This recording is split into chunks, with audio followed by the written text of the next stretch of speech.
Welcome. We're so glad to have everyone here today. First of all, I want to thank CASA and Vicki for the wonderful, wonderful reception last night. It was just such a nice event, and it was so good for everyone to be together and for us to make some recognitions that needed to be made. So thank you so much for doing that. We really appreciate it. So here we are for the first time in 2 years together in person. Yay, isn't that wonderful? Who would have ever thought, in March of 2020 that we would go through what we've gone through, as a society. So we've had COVID, which is number one, but we've also had other issues. We had a lot of election issues. We've had we've had hacking with our courts of appeals that everyone's had to deal with. We've had a lot of weather-related issues. You all know we've been dealing with a lot, and we all want to thank all of you for hanging in there and doing what you do and not letting those things distract you from the important work that you do in your own communities and for the commission. So thank you very much and welcome. And hopefully we'll be able to continue doing this in person from now on, I hope. But, we'll play that by ear. And like I said, it's been hard, but no one knows more than you all that as life kind of seem to stand still for us for 2 years, it didn't stand still for the vulnerable families and children who were in the midst of such a terrible situation that they find themselves in, largely because families just don't have the means to deal with their challenges, and then children, as we all know, who get caught up in all of that. And so because of people like every one of you, the situation is being dealt with as best it can. And I thank all of you for continuing to work together to identify what those issues are that we need to deal with, and helping come together collaboratively to address those issues as best we can. And nobody is giving more effort to that and doing more than the people in this room. So thank you very, very much for all of that important work. I don't know if most of you know, but our new deputy chair is the wonderful Rebecca Huddle, who is my dear colleague on the Supreme Court of Texas. And for those of you who do not know her, you are in for a real treat. She truly is, as I said last night, and I say it all the time because it's so true, she is intelligent. She is beautiful, as you can see. She is extremely hardworking. And perhaps most importantly, she is one of the nicest people I know. And all of those things are very important, or at least the first, third, and fourth. And so now I would like you to hear from my lovely colleague, Justice Huddle. Thank you, Justice Lehrman, again, for that overly kind introduction. I'm so happy to be here with each of you today. It is wonderful to put faces to names in the flesh. I had a great time last night getting to know so many folks, and I feel like it was a perfect kickoff for the important work we'll be doing here today. So I also want to echo Justice Lehrman's thank you to Texas CASA for the opportunity to be together last night and get to see each other again, and also recognize the many folks who have made such important contributions to the commission and really are the reason that we're here today. So Justice Lehrman and I both are grateful for all the many contributions of the folks we recognized last night, but also of everyone sitting here today for making the time and space in your busy schedules to honor the commitment you've made to Texas children. So thank you. we share a profound respect for the leaders that came before us. And I am really looking forward to continuing the Commission's important work together. I'll hand it back to you, Justice Lehrman. Thank you so much, Justice Huddle. And I certainly echo those sentiments. First of all, I want to thank you all for being so responsive to the survey that we sent out. We had what percentage of response? Very high, 90-something%. So thank you all very, very much. That's very important. We are really trying to make sure that we utilize this time as best we can because we know that all of your time is very, very valuable, and we don't want to waste anyone's time. And so Jamie is going to go over those survey results a little bit later on. I can tell you that one thing that we really struck us was about the commission updates that we have always done in the past, and we're going to change that considerably. Rather than going around and everyone having to give a commissioner update, we're going to focus on topics that are important right now that we identify. And so if you have ideas about what needs to be talked about, or if you have something in your community that you have seen has been particularly helpful, has been particularly beneficial, please bring that to our attention.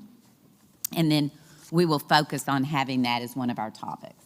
But the survey responded, the responses indicated that that's going to be a better use of our time while we're together. We are going to have some introductions later, but they will be brief.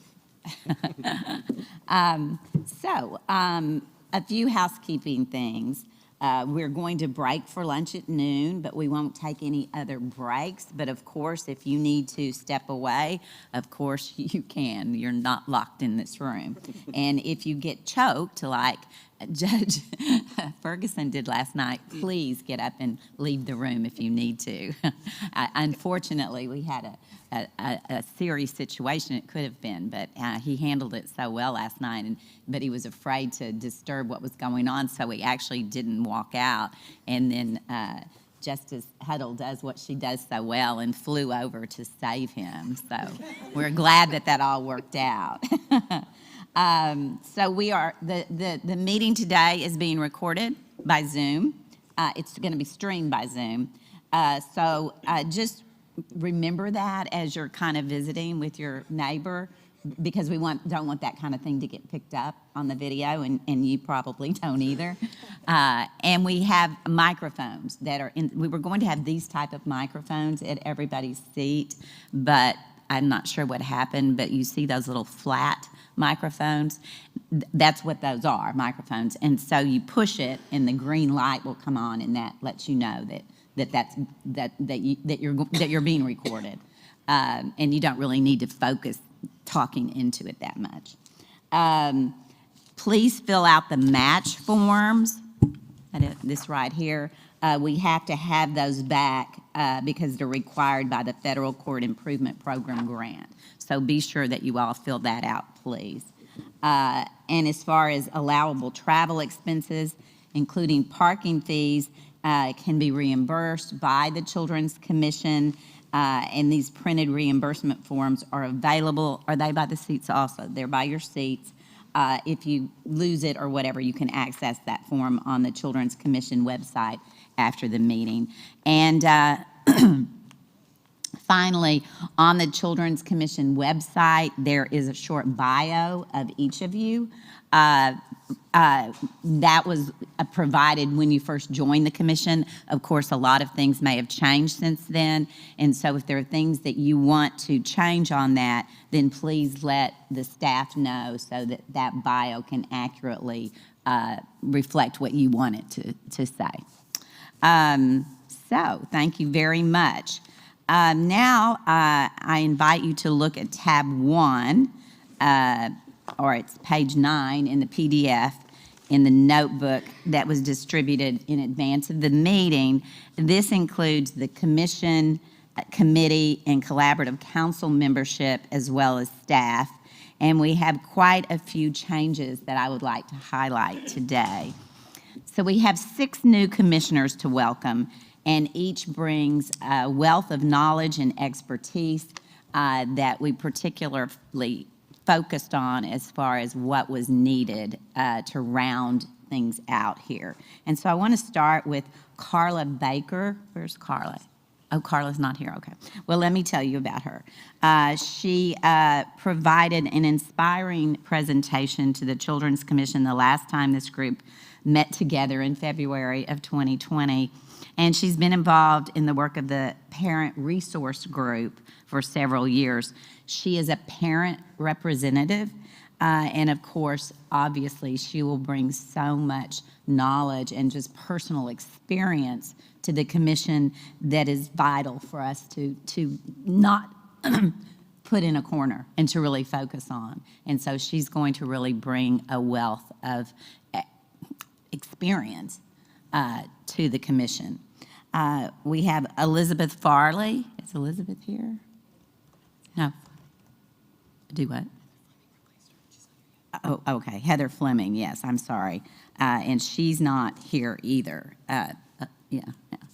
Okay. Then we have, when we were talking about the commission and something we needed, we realized that we needed to have a standing appointment by the chair of the Child Protection Law section of the State Bar of Texas, which you all know is a newly created section. We're so thankful that we were able to get that off of the ground several years ago. And Judge Rhonda Hunter was instrumental in helping that happen. And Rhonda, stand up and let everyone see who you are. She is the current chair. She's also the judge of the 303rd District Court in Dallas. And I can tell you from personal experience, I've worked with Rhonda for many, many years on many, many, many projects where she says it was 100 years. I don't think we're that old, but it's been a while. And you're going to really enjoy working with her. She is really unbelievable and is going to bring a wealth of knowledge to the commission. Thank you, Judge Hunter. Another missing element in our membership had to do with our tribal partners. And so we have Judge Laura Loera, and she joins us today. She joins the commission as the tribal court judge of the Isleta. Did I say that correctly? Okay. Del Sur Pueblo, which is located in the El Paso area. She also brings a very unique perspective to the work and something that we really need to have, and it was a little bit of a missing link. So thank you very much for being here today and joining the commission. As we all know, the commission is moving towards prevention. More and more emphasis is being placed on prevention, and that's a hard nut to crack. As you all know, the challenges that these families are facing are huge, as we all know, and it's just really, really hard to focus on that or to correct that. So prevention is hard, but it's also very, very important. And so we have Sasha Roscoe. There she is. And she is the Chief Prevention and Community Wellbeing Officer at the Prevention and Early Intervention Division at the department. And she's going to join Ms. Dryden in the update later today to let us know exactly what's going on in terms of trying to crack that nut, which is not an easy thing to do. And then last but certainly not least is Judge Thomas Stuckey. And there he is, yes. Judge Stuckey is the Associate Judge of the Syntex Child Protection Course South, and he brings a wealth of knowledge, certainly, in the child welfare area. He's a longtime member of the Legal Representation Committee and is a champion for high-quality legal representation and served as the previous chair of the task force on court-appointed legal representation. So please join me in welcoming all of these wonderful new members.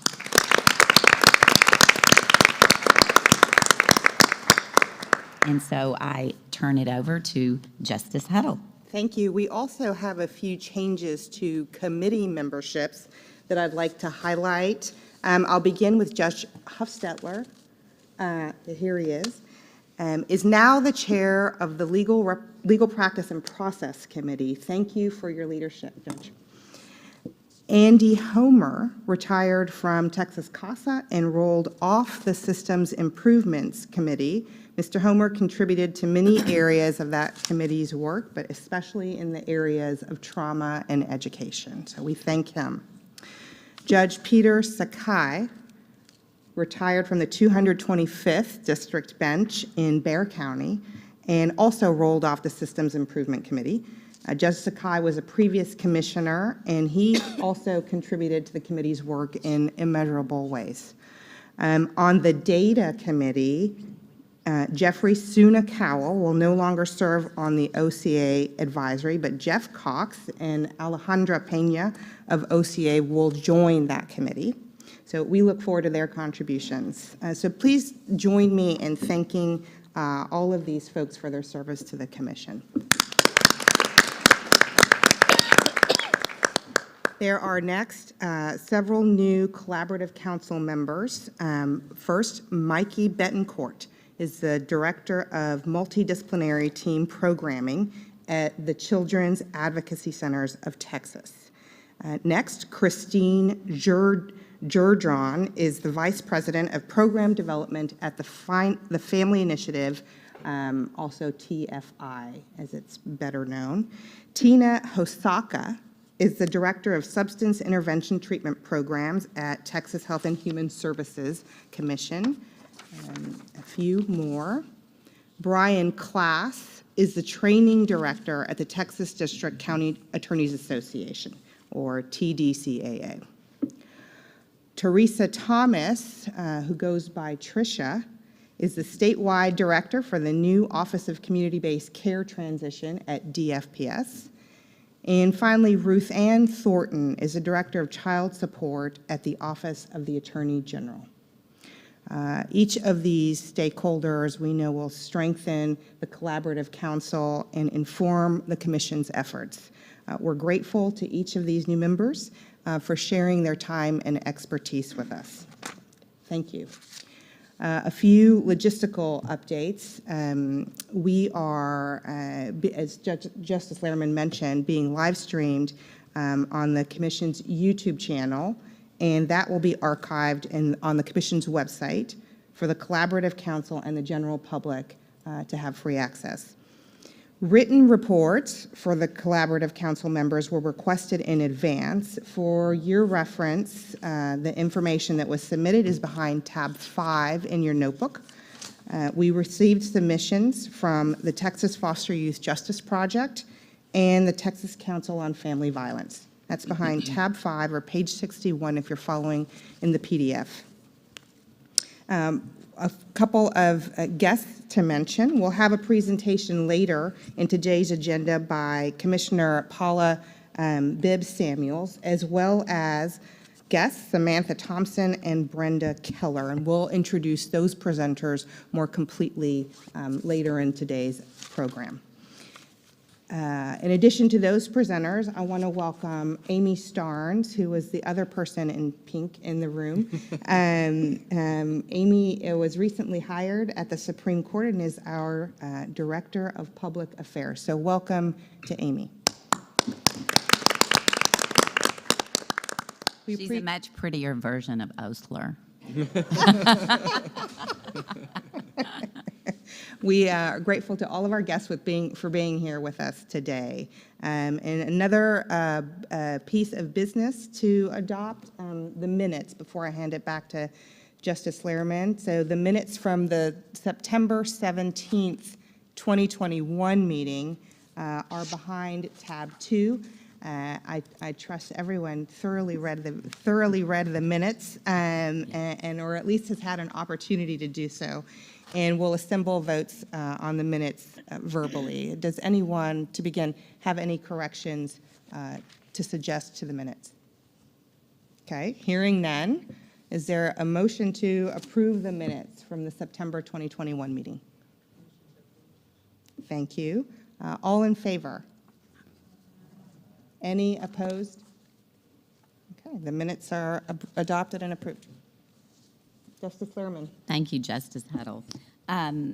Okay, now then, since we have several new members and we haven't been together in a while, we are going to have some brief introductions. Remember, this isn't the old commission update, but rather, if you could share your name, your organization, or your court affiliation, and the role that you play. And in recognition of the recent release of Normalcy Guide and the critical importance of normalcy, we would like you to also share your favorite, yes, childhood activity. So you might want to be thinking about that. Keep this a little bit light.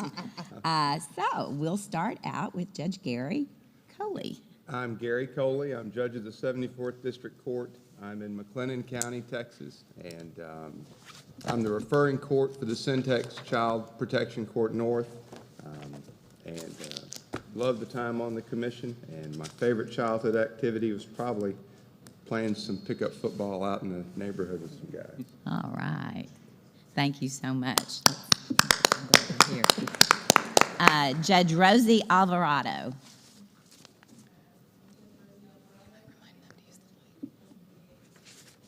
Judge, could you speak up a little bit? Or turn on your mic. Turn on the mic with the green light. Okay, my apologies. Collaborative here. We're working it out. Hi, my name is Rosie Alvarado. I'm judge of the 438th District Court in Bexar County, and I also co-preside over a program. It's not a specialty court. It's a program for foster youth called Pearls Court, and we also have a boys' counterpart court called Eagles Court. So. And your childhood activity? My favorite childhood activity, rollerblading. All right. Thank you so Thank much you. for being here. Paula Bibbs Samuels. Hello, my name is Paula Bibbs Samuels, obviously, and I am the parent person, parent representation here. I live in Slayton, Texas. My favorite okay, wait. I do a lot of things around right now, actually, the United States, working with parents, trying to help improve prevention and give information and knowledge in regards to the parent perspective, our lived expertise. So that's how you know what I do. And I had a lot of favorite childhood activities, but I guess one of the most daring is when I was on punishment, I would just literally follow my mother around the house, so then she would tell me to go ahead and go outside. That's great. Thank you so much, and thanks for being here. The perspective that you bring is so important, and we really do appreciate it very, very much. Thanks. Judge Susan Brown. Where is she?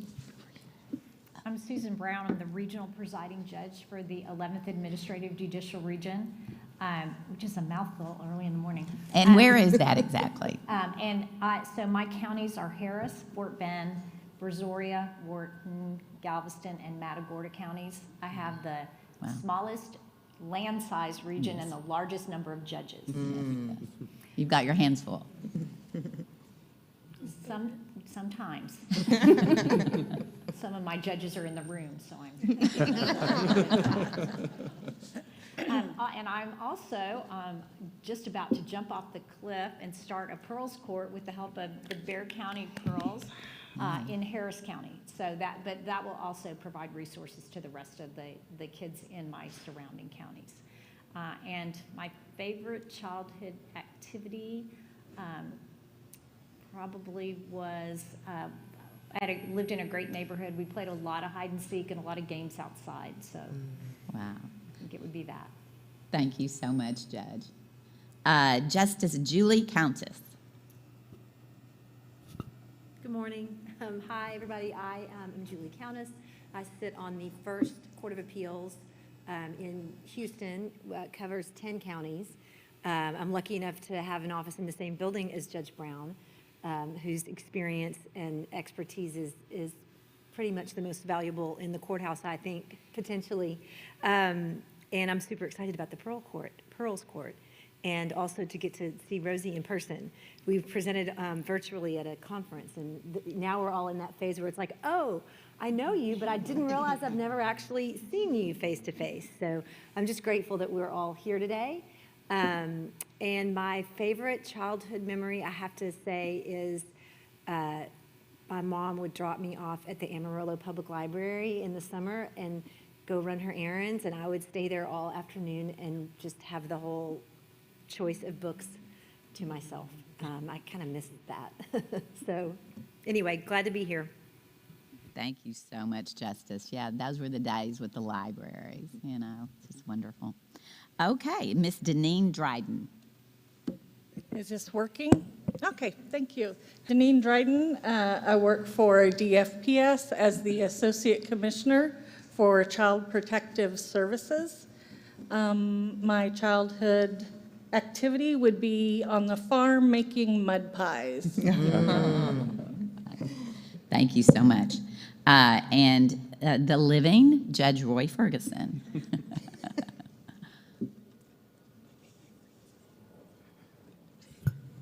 There we go. Good morning. I'm Roy Ferguson. I'm the judge of the 394th Judicial District Court.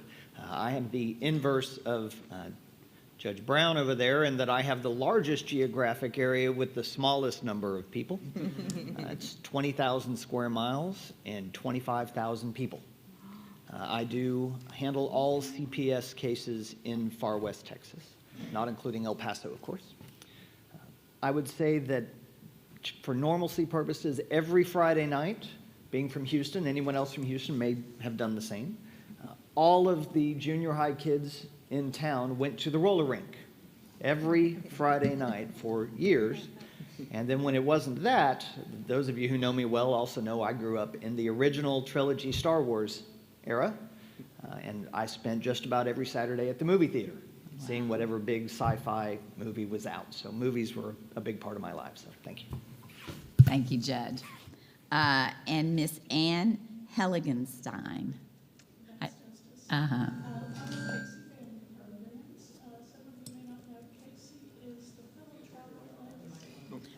Could you turn your microphone on, please? Is it green? Yes. Casey is a foundation, which is the legacy of the founder of UPS Corporation, and we're dedicated to safely reducing the number of children in foster care.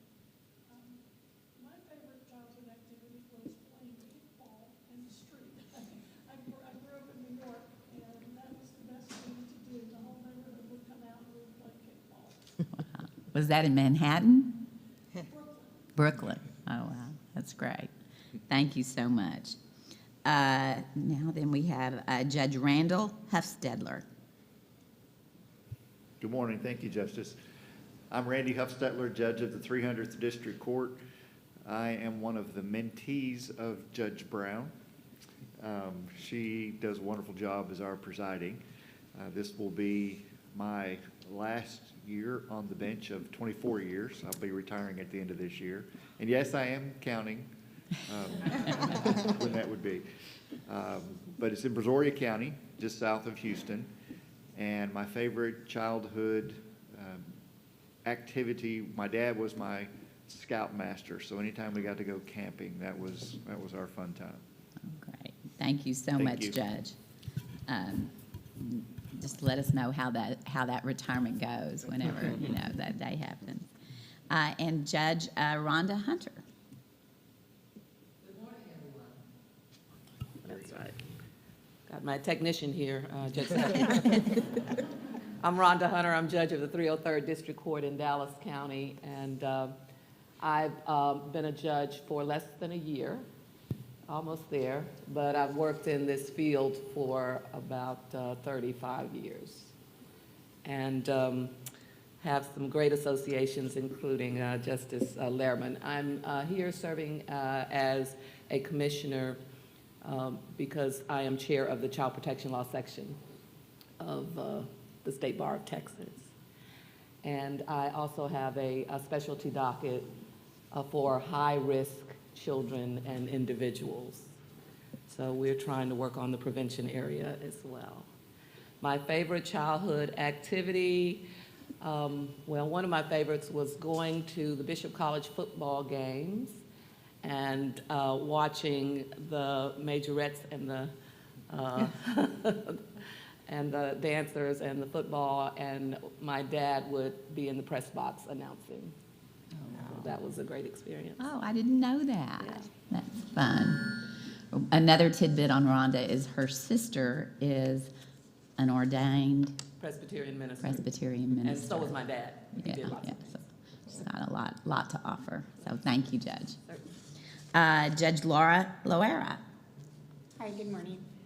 I'm a tribal court judge for Estero de Su Pueblo Tribal Court, which is also the Tigua Nation. I hear all types of cases, most importantly youth court. We do have a youth court and also child in need of care. My favorite childhood activity would be tetherball. Thank you so much. Thank you. Okay, Miss Katie Olsey.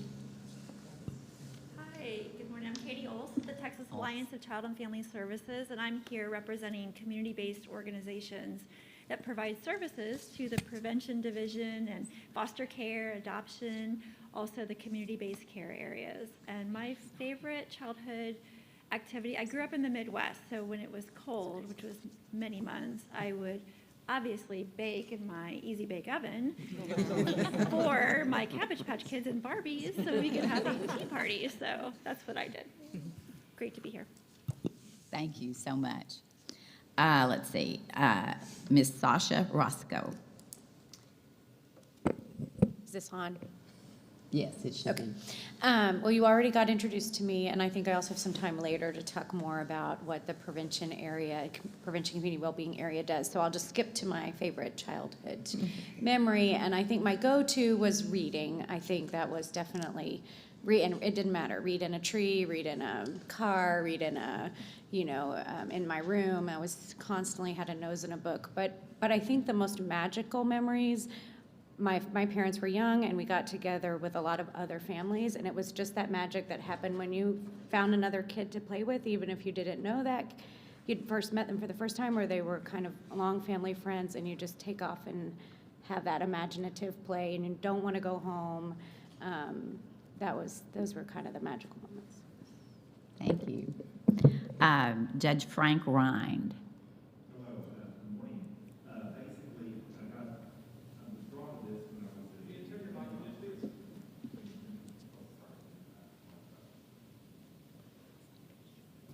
Okay, apologize.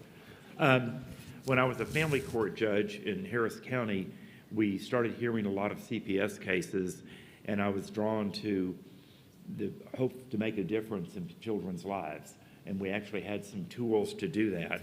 But I also saw that there were a number of, I thought sometimes, of inequities and often some disparate treatment based on class, perhaps on race, and just different treatments. I was very drawn to that. Got to help organize we had a big meeting in Galveston, I think it was in 2010. But because of the work of Child Advocates, which is the Houston chapter of Texas CASA, I am now on the board of Child Advocates. I've been on the board of Santa Maria Hostel, which is a drug rehab program for women that allows them to have their babies. They do parenting. It's the only drug rehab program in Harris County. And so a lot of women who are in CPS litigation can go there with their children. They have a real incentive and take drug rehab, alcohol rehab, and I think it's had a fairly good success rate. So I've kind of continued being involved in that. I'm on the board of the Casa de Esperanza Foundation. But as a child, there were two things I loved. One was swimming. My dad taught me how to swim in the Gulf of Mexico, and I enjoyed it from the very beginning. I was probably 5 years old, and I swam on a swim team in grade school and high school. But I'm not very good now, however. But the other thing I loved was reading, and I've often thought it was fortunate my parents let me read comic books, the newspaper, the Hardy Boys, they didn't make me read stuff I wouldn't have enjoyed. I enjoyed what I got to read. And so as a result, I still enjoy reading. And in fact, often I can't really go to sleep unless I've read something. And I was on a trip once and was staying in a little hotel room in a rural town, and the only thing they had in the room was a telephone book and yellow pages. And I actually was flipping through the yellow pages. I can't go to sleep unless I read something. So that's a little bit about me. Thank you. Thank you, Judge Britton. We really appreciate that. Yeah, I remember Nancy Drew, and I Yeah. never could put those down. Yeah. Miss read Nancy Drew, too. Luann Southern. Good morning, everybody. I'm Luann Southern. I'm the director of the Texas Child Mental Health Care Consortium. I grew up in a very small town in Kansas, and when I say very small, we're talking a couple hundred people. So what was really fun, I had a twin sister. We got on our bicycles, rode down the dirt roads to pick up two of our friends, and just hung out outside all day long. Oh, fun. Thank you so much. Ms. Vicki Spriggs. Good morning. I'm Vicki Spriggs, CEO of Texas CASA. Of course, Texas CASA is the membership organization of the 72 local CASA programs across the state, which serve 219 of the state's 254 counties. I have 5 sisters, so my best memories were just hanging out with my sisters, inside, outside, anywhere. And all the creativity and the movies and the swimming and the library and the everything you can think of, we're very close. It's still a party today when we get together. So I think that's why I'm with CASA, because I believe in family. And can I just take another liberty just to talk about 3 things that I just bought very quickly, just to say, on the table over there, I did bring a copy of our evolution report, which is the last 5 years of projects of Texas CASA and local CASA programs, the impact report of Texas CASA, and most importantly, or equally as important, is our calendar, because diversity, equity, and inclusion is very important to us. And our calendar this year features this young lady's story, Lani, who is handicapped. Her disability is, she uses crutches. She has to use crutches to get around, but we talk about our collaborative family engagement initiative as it relates to Lena's journey through the Child Protective Services system. So all that's over there. Please help yourself. Thank you. Thank you so much.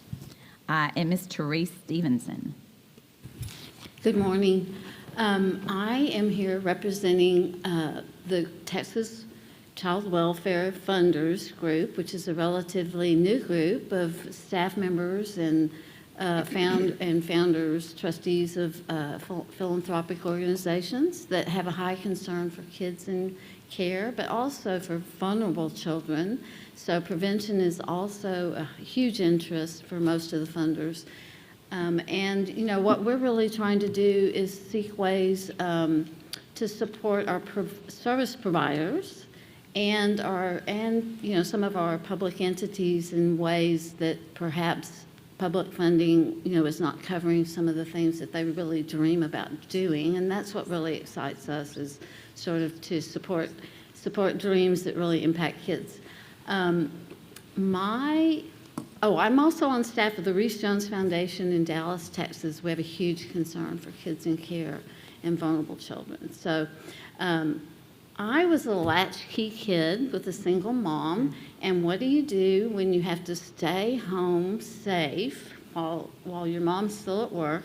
And I have 2 crazy sisters, and this is showing my age, but our whole thing for years was to design choreography around Beatles songs, Rolling Stones songs, you know, anything that we were listening to.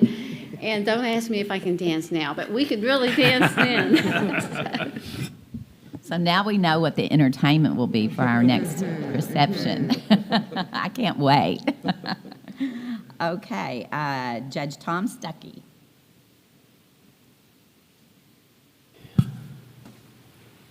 Good morning, everybody. I'm the Associate Judge for the Syntex Child Protection Court South, which is a little bit of a mouthful, too. My court serves Guadalupe, Gonzales, Lavaca, Colorado, and Caldwell counties.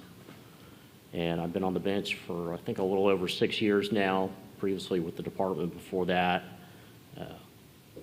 My favorite childhood activity would be anything outside. I played a lot of soccer, but in the summertime, I guarantee I always came home dirty, never came home clean. And, go on your bicycle, go on foot, go wherever you want to go, but be home before dark and have fun. Thank you so much. And we have for Senator Royce West, who could not be here today, but we have Vince Leibowitz.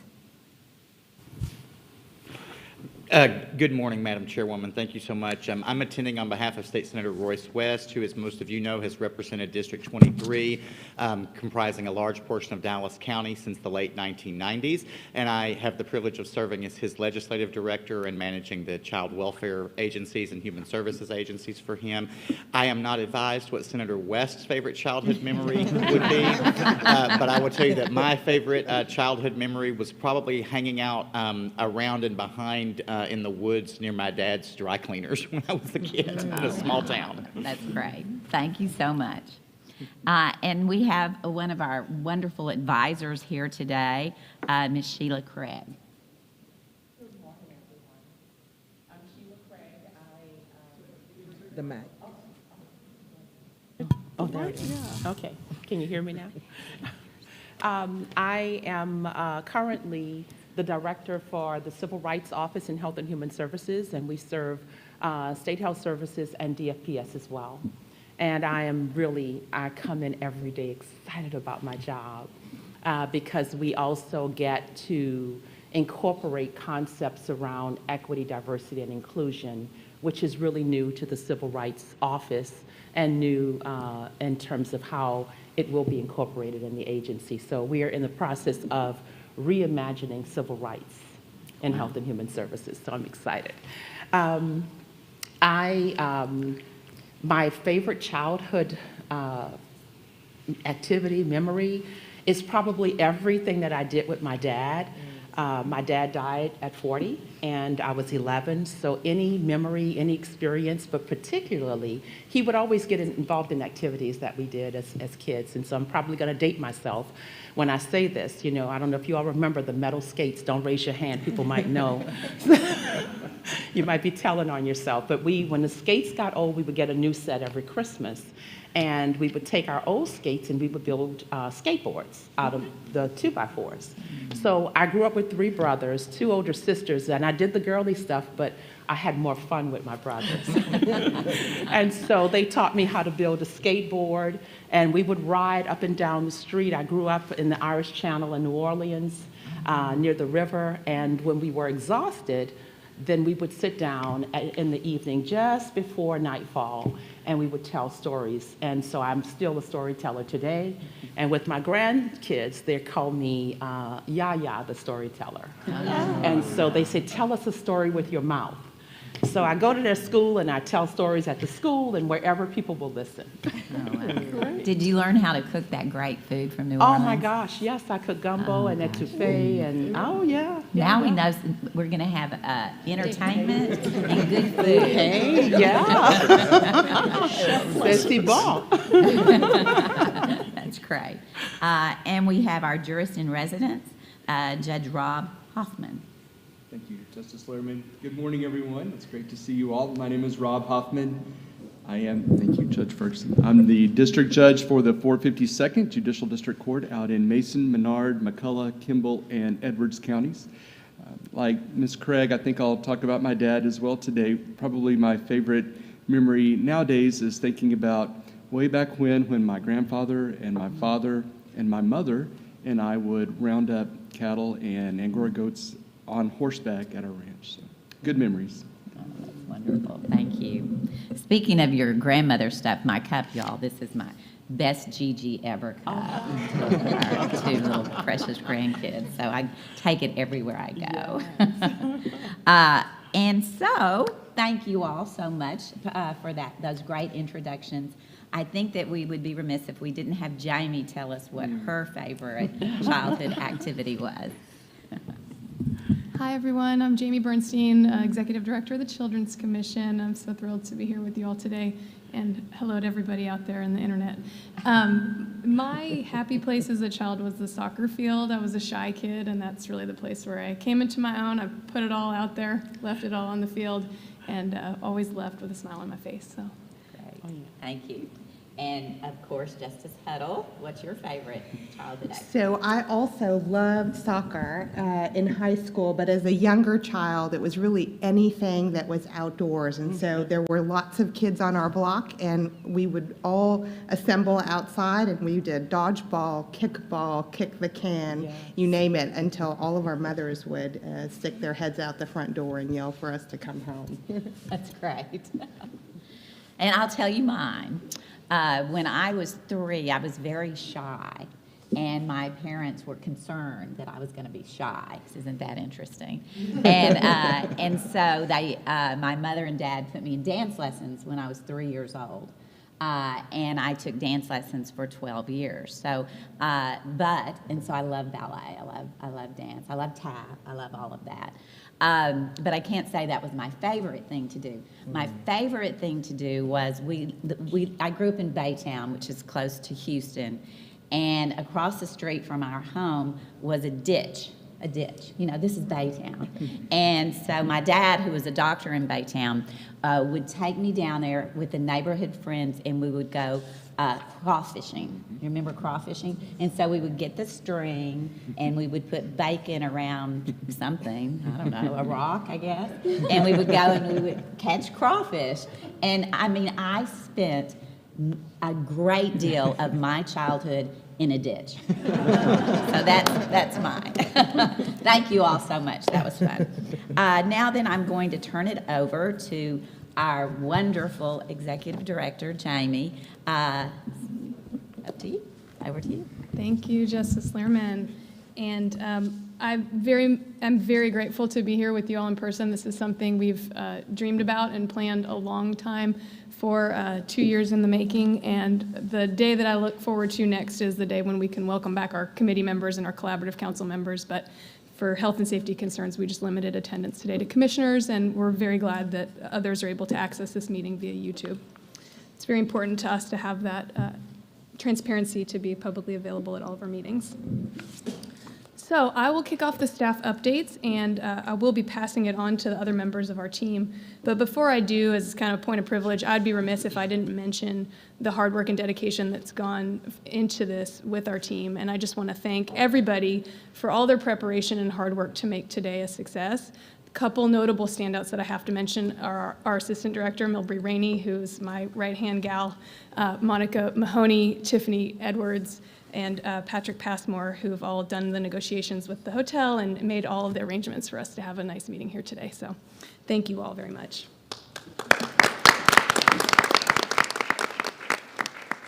So Justice Lehrman alluded to this a bit before. We did provide a staff survey to you all in December of last year, 2021.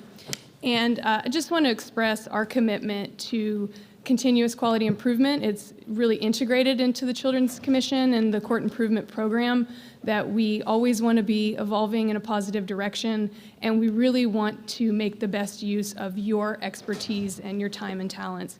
And so we asked for these survey questions to really inform how we structure these meetings so that we can best serve our joint efforts together.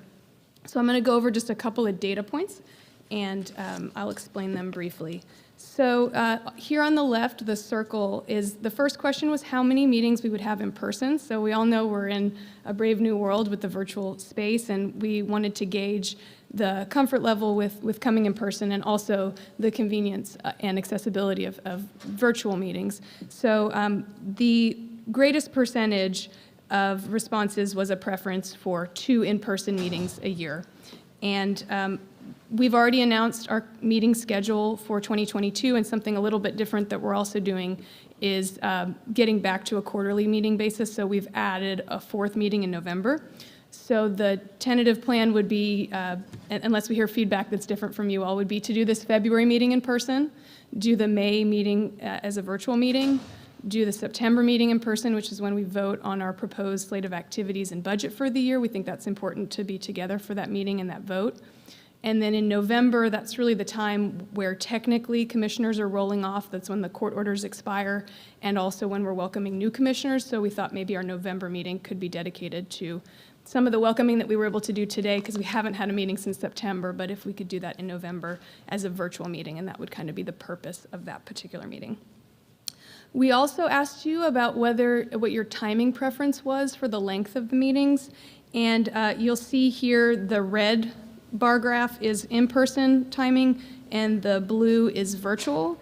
And so 4 hours was noted as the preferred meeting time for in-person meetings, and we're going to hit that target today. We did a little bit of a soft start, but hoping to get everyone out of here on time with a 4-hour meeting today.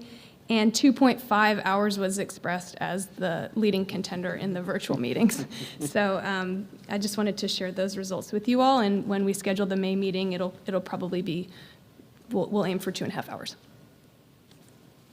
So we also asked you all what you found to be the most helpful components of our agenda.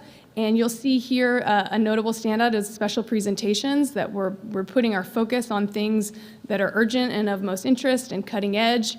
And we will have one of those presentations today. We also know that our staff updates are important, and it's important to us to share with you the work that we're doing. I will say that we put a lot of detail into the commission report that's in your notebook, and we don't go into that level of detail at the meetings just for expediency's sake, but anything you want to know about what we're up to, I would suggest that you reference that report to the commission that we provide. And also the DFPS and OCA updates will continue to be on the agenda, and as Justice Lehrman mentioned, the commissioner updates, I think we heard feedback from several of you, many of you, that there was a sense of obligation to provide an update, and we don't want anybody to feel that pressure and obligation. And I also think that it's a reflection on the level of expertise and experience that folks want to spend their time talking about the issues of the day. And so we think that restructuring it in this way will channel our discussions. And the way that we've slotted it for today is to really frame it in challenges and successes. And we reached out to ask you all in advance if there's anything that you wanted to share. And we hope that that will generate some discussion and some idea sharing. And we do have a couple of individuals who've volunteered to try this out with us. And I will say, as I mentioned before, we're very committed to continuous improvement. And so we'll try it out today. And then please contact me or any member of the team or our chair and deputy chair if there's something that you think we should be doing differently. And let me say, Rebecca and I both, or Justice Huddle and I, are very committed to that. And so please, if you all have any ideas about how we can improve the commission, these meetings, et cetera, please let us know. Thank you. So we also asked you what discussion topics right now, as of December, were of most interest to you. And the first two we're gonna hit today. So that's the regional and statewide trends, challenges, and successes. So we'll hear from DFPS about some of the things that they're seeing statewide. And then, as I mentioned, the last item on the agenda is that challenges and successes discussion. We're also going to hear a special presentation from our Commissioner, Paula Bibb Samuels, and our special guests who've joined us, Samantha Thompson and Brenda Keller, about this idea of reimagining the way foster parents and birth parents interact. And this is the wave of the future. This is where our system needs to be moving. So we're going to learn more about two models that are bringing that into reality. We also heard from you all that you want to hear more about DFPS data, quality legal representation, which Dylan will scratch the surface on today, and foster care capacity, as well as FFPSA, Family First Prevention Services Act, and other legislative issues. So we will also hear about FFPSA from Sasha today. So we took this input very seriously and have already integrated it into our agenda for today. So without further ado, I am going to turn it over to our very capable staff to go over the committee updates, and we'll start with Ms. Amy Corbin and Systems Improvement. Good morning, everyone. My counterpart, Jocelyn Fowler, and I work on systems improvement. Unfortunately, she is under the weather, and so I have the amazing task to get to present her updates. So first, she's working on trauma-informed care. And so the Trauma-Informed Court project is actually underway in partnership with the Texas Center for the Child and Family Studies. So we're really excited to announce that there are 6 court sites that have been chosen for this project. The first is Judge Carol Cheney out of Waller County Court at Law, Judge Linda Dunson from the 309th Family District Court, Judge Angela Graves Harrington from the 246th Family District Court, our very own Judge Rhonda Hunter from the 303rd Family District Court, Judge Andrea James from the 2nd Region Child Protection Court number 2, Judge Cheryl Vaughn from the Child Protection Court 8th Region North. So these amazing judges are going to get to be part of this team. The project team is really looking forward to providing training, technical assistance to each of these courts. So I know Jocelyn is super excited about that. She's also working on the equity work group. So the Capacity Center for Courts is conducting a race equity workshop. And it's a series that a lot of CIP programs have been selected. Texas was actually selected, so I know she's excited. The workshop is focused on providing technical assistance to states as they develop or continue the progress on projects that are focused on addressing disproportionality and disparities in child welfare. So this team includes commission staff along with our own equity work group members, Ms. Sheila Craig, who is the commission's equity advisor, Judge Aurora Martinez-Jones from Travis County, Anissa Johnson, who is with the Office of Court Administration's Specialty and Children's Court. She is their program manager, and Jeff Cox, who is with OCA's Senior Data Analyst. So this is going to be a really great workshop to kind of focus on these issues. On to my two topics. First is the commercial sexual exploitation of children judicial work group. We actually just put on a really great webinar called the Texas Response to CSEC, and it was held on January 20th. We had presenters from DFPS, from the Office of the Governor, Texas Alliance of Children and Families, Texas CASA, and Texas Juvenile Justice Department. So they did an amazing job really providing insight into their agency's efforts to prevent, identify, support children at risk and survivors. And so that can be found on our website. If we were in Zoom, I would say, I'm gonna drop it in the chat, but since obviously we're not, this can be found on our website. It's about an hour and a half, so it's just a really great insight into each of these major stakeholders and what they're doing for these efforts.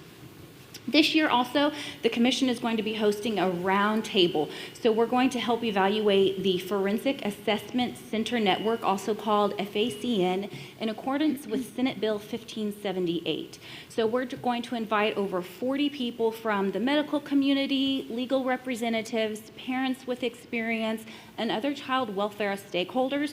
And we're really going to evaluate the use of this network, identify areas of improvement. So this roundtable will be held in April, and it'll be moderated by our own Judge Hoffman. So we're really excited to see what comes from that. That's all that I have, and I'm happy to pass it over to Dylan. Thank you, Amy. So my name is Dylan Minch, and I'm the Legal Representation Director with the Children's Commission, and Renee Castillo de la Cruz and I oversee projects under our LPP, or Legal Process and Practice Committee. And the first category of projects I wanted to update everyone on was our projects that are focused on helping parents and children better understand the attorney-client relationship. And one of our main projects that we just completed was a coloring book designed to help children ages 6 to 12 understand their attorney-client relationship. This was developed by a work group that included TBLS certified attorneys, youth who had former lived experience in foster care, as well as a local illustrator named Savannah Colbert, who helped us design the coloring book. It tells the story of a foster child named Sam, whose attorney helps them reunite with their dog and get some of the things that they wanted from their court. The coloring book is available as a free download on the Children's Commission website. It's available both in English and in Spanish. We do have some copies available on the back table over there if anyone wants to take a look at the hard copy of it. So far, we've had really positive feedback from it. We've had contact from jurisdictions as far away from Puerto Rico who really enjoyed the coloring book and wanted to adapt it for their jurisdiction. So it's been really nice to see the reception the coloring book has got. We've also moved on to some other projects now that that's completed related to helping people understand the attorney-client relationship. We are collaborating with the Texas Network of Youth Specialists and their Young Adult Leadership Council to develop some videos where youth and an attorney talk about the attorney-client relationship. And we also have a work group dedicated to parent materials that is working on some parent videos as well as materials directed towards fathers and parents who are incarcerated. I also wanted to update you on our toolkit for attorneys representing parents and children. This is a toolkit that covers the legal essentials and basics that every attorney practicing for parents and children needs to know. We've updated this toolkit to represent the changes from the 87th legislative session. It's nearly complete, and it should be ready for distribution and publication in time for the Child Protection Law Conference coming up at the end of March. I also wanted to update on a couple of projects related to the recommendations of our task force on court-appointed legal representation. One of the recommendations of those task force was the creation of Texas-specific standards of representation. The Children's Commission staff is continuing to research those standards, and we have contacted the State Bar, and we're working with them on developing a path forward as to how we could create some Texas-specific standards. I also wanted to update you on our efforts and the task force recommendation regarding the use of Title IV-E funds. These are federal funds that are available to reimburse jurisdictions for the cost of legal representation. And the recommendation of the task force was that those funds be both expanded in their use and also tied to certain measures that reflected quality representation. We had a really productive meeting with DFPS and the CIP and the Child Welfare Agency in Michigan to talk about how Michigan utilizes Title IV-E funds. And we've also had really good conversations with the Texas Indigent Defense Commission about how they want to partner in increasing access and increasing use of those Title IV-E funds. And we've now set up a meeting between DFPS and TDIC coming up in March to explore how those two agencies can collaborate. So I will turn it back over to Renee to talk about the remaining projects that fall under LPP. Thank you, Dylan. And just to round out the LPP committee update is that we are also working on our toolkit for the attorneys representing the Department of Family and Protective Services. Our newly reinstated subcommittee for DFPS representation has been working on the toolkit. This is our first update since its initial publication in 2018. So we are excited about getting updates regarding the 87th legislative session statutory changes, as well as adding additional chapters, including service and notice, FFPSA, reinstatement of parental rights, and also adding a chart on abbreviations and acronyms that are common in child welfare law. We anticipate that this will be out and available for distribution at the CAN workshop in August, and we will have this available via the internet on PDF and accessible through Lawbox prior to that time. Moving on to our training committee, we have several projects that we've been working on, and I work with our attorney training projects. One of the most recent things that we've done with TDCAA and the training director over there, Brian Kloss, is that we have worked at filming and developing 5.25 hours of MCLE for prosecutors representing DFPS. The training that is entitled Fundamentals of Child Welfare Law is now available on the TDCAA website. It includes several courses. It's 5 different courses. It includes coverage of introduction to DFPS and the representation that is provided by prosecutors, removals, pleadings and parties, and initial contested hearings, and also filings that are required and the necessary findings after TMC is granted, and obtaining a final outcome in your final case at your final hearing. I apologize. I am not normally nervous, but I feel like I have a ball of nerves going on right now. I'm on Zoom all the time, but now I have all these eyes looking at me. The commission is working with TDCAA to provide reimbursement scholarships for this training, and so we will provide 14 reimbursement scholarships, and that is also available through our website at this time. I will now turn it over to Milbury, who will be much more articulate at providing the judicial training update. Hello, everyone. I'm so glad to be here with you in person today. I would like to take my time to talk to you about our largest judicial training event of the year, which is the Child Welfare Judges Conference. We hold that every October in partnership with the Texas Center for the Judiciary. And this past year, we decided to go virtual. One of the benefits of that was we were able to invite and include a lot more judges who were able to attend than they would have otherwise been able to if we'd had it in person. We had 132 judicial attendees. We had 40 speakers across 2.5 days. We opened with a pre-conference by recommendation of our curriculum committee, and we covered the essentials of child welfare cases. So basically, we started from before a case even gets to a judge: prevention, pre-petition issues, and went all the way through the various final outcomes of a child welfare case. We covered statutory nuts and bolts of all of the hearings in the CPS case, and we also made sure to mention fundamental themes that need to be addressed by judges in every case, including engaging youth and family voice, being trauma-informed, etc. After that, we opened the plenary with a keynote from Commissioner Paula Bibb Samuels, who talked about parent voice and the importance of parent mentoring. OCA then gave an update for us on the state of state courts and talked about virtual and hybrid hearings. And the rest of the afternoon, as you might imagine, we took the time that we needed to take to cover all of the recent legislative updates, which, as you all might know, were quite significant. Jamie, Dylan, and both of our jurists and residents presented those updates. Our second day of the annual conference, we always design with the department, and we make sure to work with department leadership to provide education to judges on topics related to department policy, practice, and resources. It's the one day out of the year that the commission can facilitate where agency representatives and the judiciary get to interact with each other outside of the litigation context, outside the courtroom. So Jamie and Deneen and Erica Banuelos and I sat down by Zoom early in the summer and mapped out what day 2 would involve. And we made presentations on Family First and Prevention Act, community-based care, et cetera. We also, as is our tradition, gave a statewide data presentation that was given by one of the senior analysts at the department. And after that, we broke out into regional breakout sessions. Texas Center for the Judiciary was able to wrangle 11 separate rooms flawlessly, and all the judges were able to meet in their geographic regions along with their nearby judges to talk about their own data and look at how it was similar or different to statewide data and figure out with agency representatives what could be done better and what was working well, et cetera. Those are attended by regional directors from the department, regional systems improvement folks, and also SSCCs in areas where community-based care is already established. The third day of the conference is devoted to interactive panels. This year we started with a panel on older youth, and they in particular focused on post-secondary issues and challenges.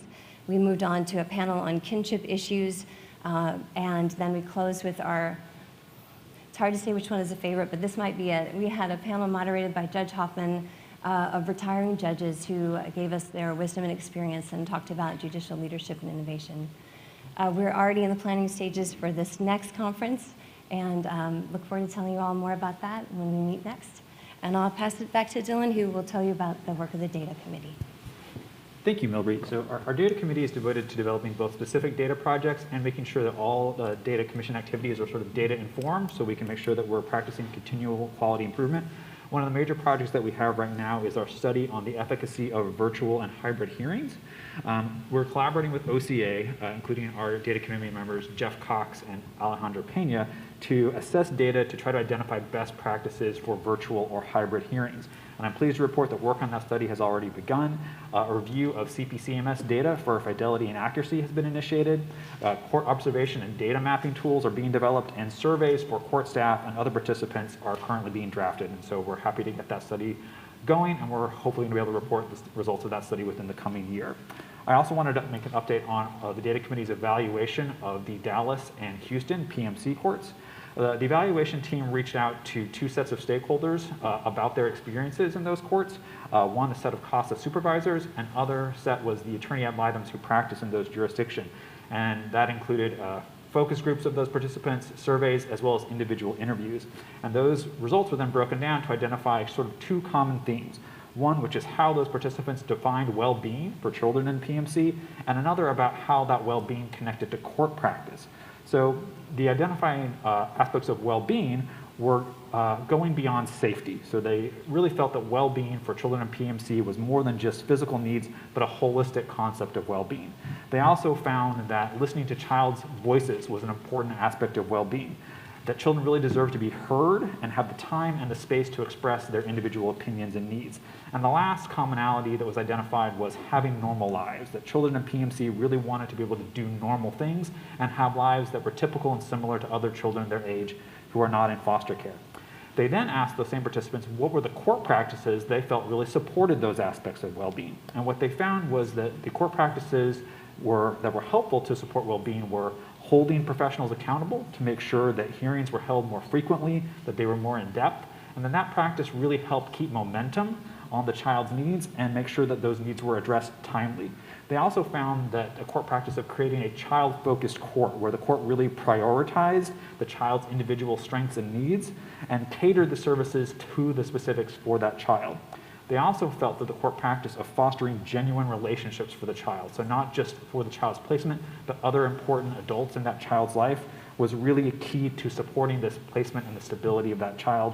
And then finally, a focus on building community partnerships where there was collaboration with the court and other community stakeholders to support children in PMC with both a mutual accountability both for the court and the other stakeholders. And what the study then found is that the PMC courts really did a good job of both understanding child well-being and then initiating those court practices that really supported that well-being. And if anyone is interested in that study, I don't have copies here today, but I'm happy to share that study with anyone who's interested. I also wanted to update you that we've also initiated a project under the Data Committee to understand some of the changes in the various entry points into the child welfare system after the legislative session. We are interested in studying how the changes in both referrals and investigations and then confirmation of investigations, removals, and court-ordered services. The goal is to analyze trends and how those numbers have changed after the most recent changes to the legislative session. So I will now turn it back over to Jamie to, I believe, talk about our dual status task force report. Thank you so much for that, Dylan. I also want to mention to everybody that that Dylan and Jamie and I and Justice Huddle are in the initial stages of looking at, we're talking about creating a committee to develop standards that Dylan had alluded to earlier for child representation. That's a very, that's not an easy thing to do. And so if you all have any ideas about people that you think might bring a good perspective to that committee, please let us know, because we're in the very initial stages of developing that committee. So thank you. Thanks for mentioning that, Justice Lehrman. So up here on the slide, you can see the URL to the Dual Status Task Force. For the sake of time, I'm not going to go into much detail, but this is a passion project for me, and I want to recognize one of our co-chairs, Judge Gary Coley of the 74th District Court, and our Vice Chair of the Children's Commission, who co-chaired the Dual Status Task Force, and Judge Lisa Jarrett of the 436th District Court in San Antonio. I'll just say briefly, it was an 18-month process with over 80 people from around the state that represented CPS, probation, individuals with lived experience, advocates, academia, the bench, and the bar. And we're very proud of the recommendations that resulted from it.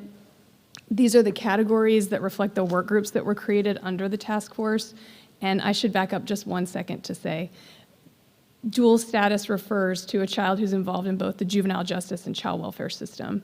And so the entire focus of the task force and this report is how, as a state, we can stop working in silos and better integrate our efforts to support children who are engaged in both systems, because they have very different experiences depending on which door they enter the courthouse. And it's really important that the adults in their lives talk to each other and coordinate in order to really reach the best outcome for each child.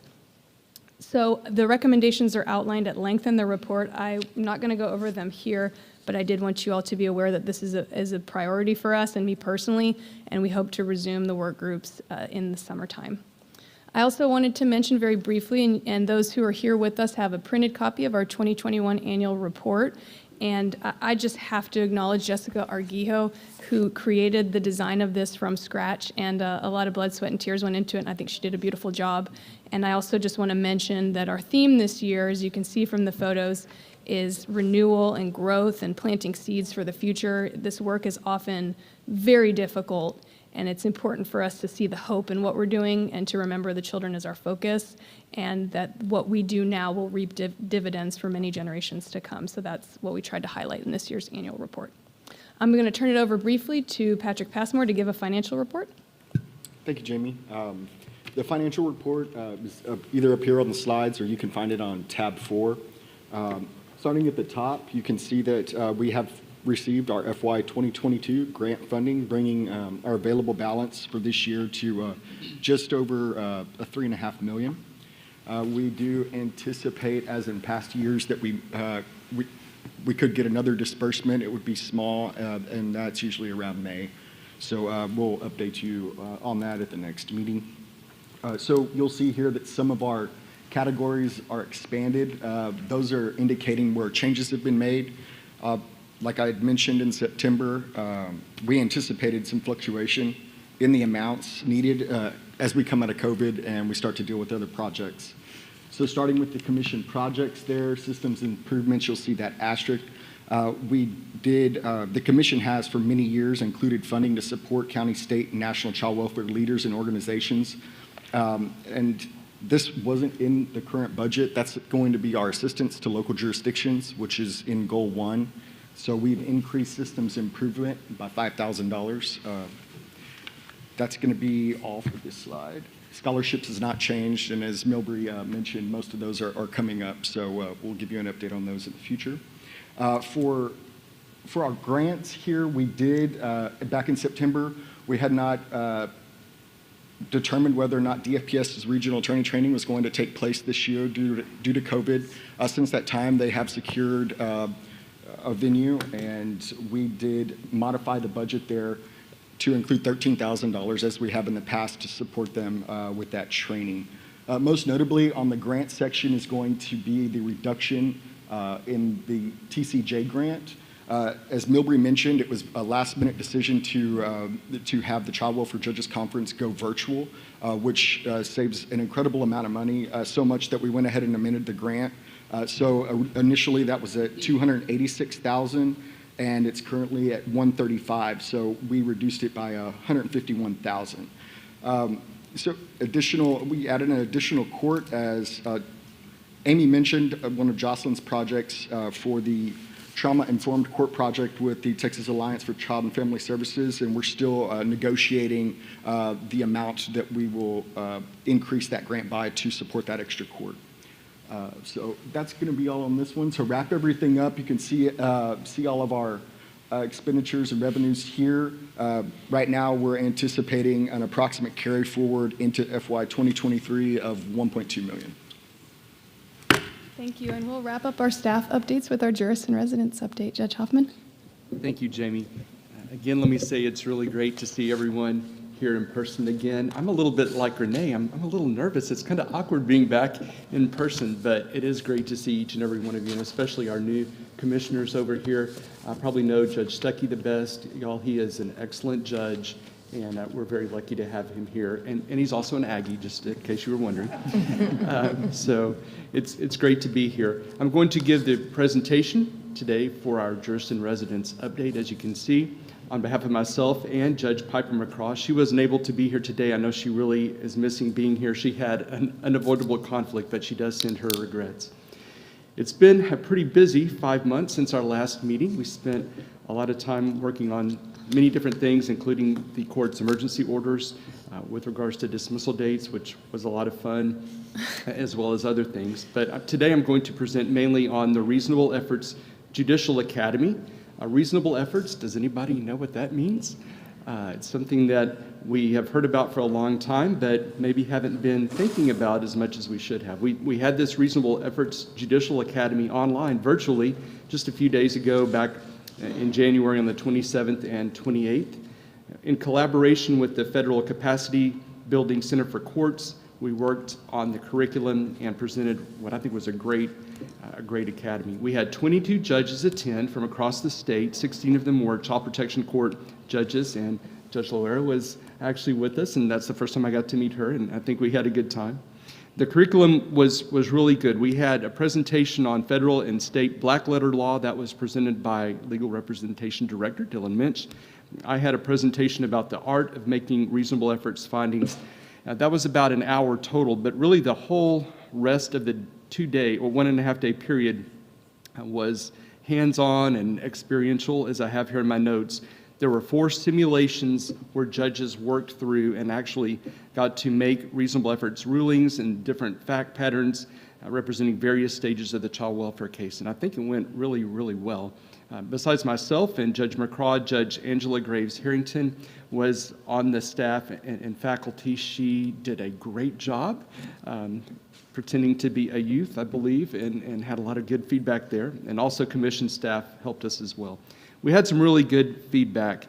One judge said, "This was an outstanding opportunity, and I appreciate all of the considerable effort that went into the planning and execution of the Academy. Every judge who is responsible for hearing child protection cases would benefit from this." And another judge said, "I'm already applying it and making findings in cases regarding reasonable efforts." I bet that surprised some CPS staff, Deneen, when that started happening. And I've already had a meeting with my staff, CASA, council, about becoming more stringent and specific with regards to reasonable efforts. So here at the Commission, we're hoping that we can expand that training to more judges across the state. And then also, something that we really think would be important would be to build a parallel training for attorneys in the cases as well. So I think you're going to hear more and more about reasonable efforts as we move forward. Reasonable efforts, of course, is important, but I think it's really underutilized, and so you'll be hearing more about that in the coming months. I think that's it for me. Thank you, Justice Lerman. Thank you, Judge. I'll just pause briefly to see if anybody has any questions about any of the staff updates.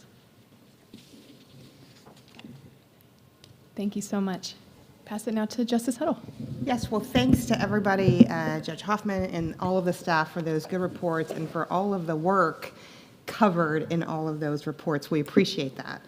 And now we're going to hear from Paula Bibbs Samuels. So just to give a brief introduction to her presentation, as we all know in this room, for a long time, the model for foster care in Texas and nationwide has really centered on the foster adopt model. And these days we are beginning to see a shift to how we view the system and what the model ought to be doing. And so that change has caused people to begin viewing foster parents as a support for families rather than a substitute.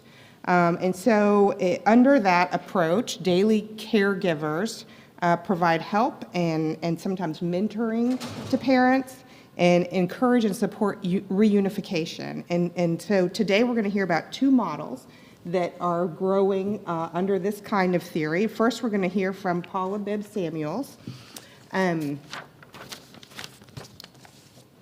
about the birth and foster parent partnership. Or, I'm one of the people who will need your guide to acronyms, BFPP for short. Afterward, we're going to reserve some time for questions for Paula, and then turn to the second half of the presentation when we'll have Samantha Thompson from the UT Institute for Child and Family Wellbeing and Brenda Keller from the Texas Alliance of Child and Family Services, and they will present on the Texas Permanency Outcomes Project, which has a really fun acronym, TexPOP. Also, welcome. Thank you.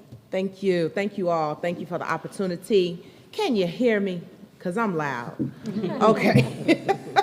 And so we'll just get started with the first slide, Jamie. And this is very abbreviated. And so on one of the slides, you'll have some information where you can actually go online and look at the information that is provided. But basically, we entitled this, Every Child Deserves a Family.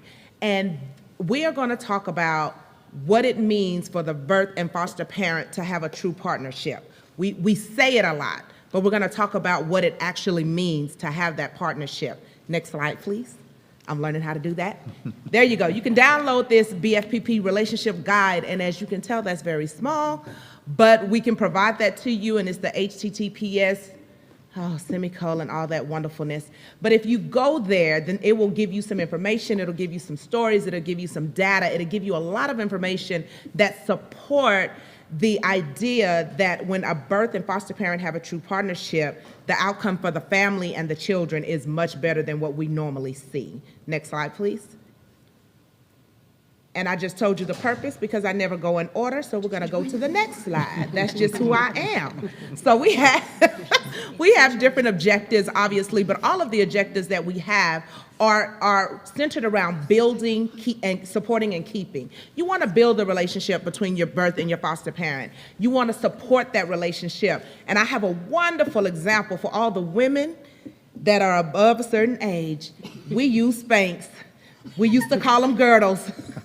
And these things would wrap us up, support us, hide some things, shape out some things. But the goal was to make us look our very best in whatever outfit that we were wearing. And what it did is it was a great support. And so that's what we want you all to understand that this BFPP is. It's the best Spanx in the world, I tell you. It will support the children. It's going to bring everybody together. It's going to make us look the very best. The community is going to be better. That family is going to be better. The relationship is going to be better. And so you're going to keep the relationship strong, and you're going to keep that relationship with the family intact, all while working toward reunification. Because when you work toward reunification, you're no longer working toward adoption. Next slide, please. So in this example, or in this model, you provide different opportunities for different things, and you can just push it up there because I talk really, really fast. But so we're going to provide opportunities for the birth parent and the foster parent to develop a relationship. We're going to show the different, how to respect each other, because we know there's that fear a lot of times with the foster parent saying, with the birth parent, they got to be crazy, right? They got to be dangerous. They have to be angry. They don't have to be anything. They're parents. That's what they are. So we try to help you all to see, we try to help everyone to see that that birth parent does not have to be the enemy.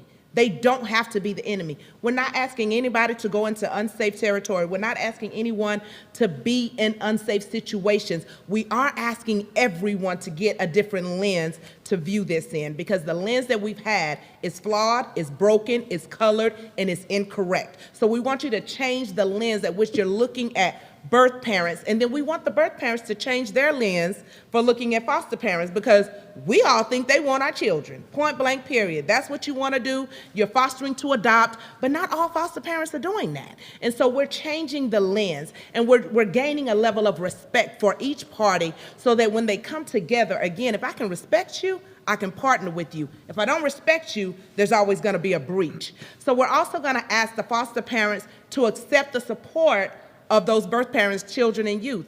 Who knows my child better than me? Who knows if my child is afraid of the dark? Who knows what hair products my African-American child needs to have? Please don't wash their hair every day. I say that every single time, because everybody doesn't know that. But who knows more about my child than me? No one. So let's talk about that, because when my child is in your care, I need my child to be safe. I need my child to feel safe. I need my child to understand that you love them, but mom still loves them too. Don't take away my love because you're taking care of my child.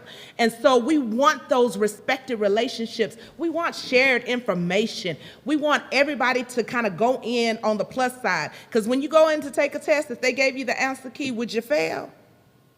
You would not, unless you chose not to use the answer key, which would actually not be wise. So we want you to partner with the birth parent to get the answer key, so that the child, this relationship and this process is successful. Again, we're asking both sets of parents to continue to talk. Next slide, please, because through communication is how you get information. And so these positive relationships are going to lead to supporting, helping, and keeping. You're going to support the regular open communication. You're going to help families get questions answered. Paula, why does your child talk every single moment of every single day? Well, she does that because she is her mother's child, and her mother talks every single moment of every single day, but she also has ADHD. And also when she's nervous, she does nervous chatter. So you need to know that, because then you may need to understand what she needs in order not to be nervous anymore, because she really does talk all the time. But there's a difference when she's nervous. And so then we're going to help the family answer questions, both families. Like the foster parent comes to me, I go to the foster parent. I need to know what my child is doing at school. A lot of times when children are removed, it's like Child welfare says the whole relationship is shot, but it's not. That's still my child. I still want to know what's going on. So as a foster parent, you can give me that information and we can create ways to communicate that are approved by child welfare. Again, not trying to break any rules. I do that enough. We're not trying to break any rules in this relationship, but we're trying to keep relationships strong and thriving. And then you want to keep the traditions and routines of my family. I understand everybody is not going to go to a Church of God in Christ church because sometimes they stay very, very long, so I'm not asking you to do that. But we do have to respect religion. You do have to respect that I don't want my daughter's hair cut. You do have to respect that my son wears flip-flops in the wintertime. I don't know why, but his pediatrician said that it's okay because cold weather doesn't cause a cold. Y'all didn't know I knew that. But I asked because I had to fight my son all the time about putting on clothes in the wintertime. And the doctor said, don't worry about it. His body temperature is different. Cold weather doesn't cause a cold. So I had to start letting my child dress pretty much however he wanted. Not however, but he could wear the slacks in the wintertime. I can tell you that as a parent who's already talked to the pediatrician, and you can be okay with him wearing flip-flops in snow, which I still don't get. Next slide, please. So again, we also provide this model provides opportunity to encourage. You encourage the parents to participate. You encourage me as a birth parent to participate in those school activities that normally I don't know about because my child has been removed. And we can do this. We don't have to sit on the same row at the child's play. I don't have to be your bestie in order to help be a part of my or to continue to be a part of my children's lives. But I definitely don't have to be your enemy either. And so we want to encourage birth parents to go to those outings. If you're comfortable as a foster parent inviting me to Sunday dinner, hey, I know how to cook too, not gumbo, but I can cook some other stuff.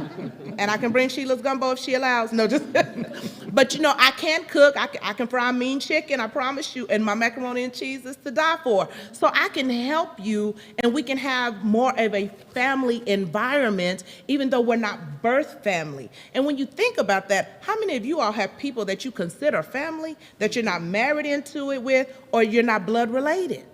I got sisters that are, we call them sisters by another mister. Really, they're not by my daddy either. They could because he had a lot of kids. But they're really not by my father, but they're my sisters because of the relationship that we have. I would leave my children with them in a heartbeat because I know they love and care for them too. But I can also go to them when I need them. It's a support, and they're my sister. And so what we are promoting is building this idea of a family community for the children that are in care.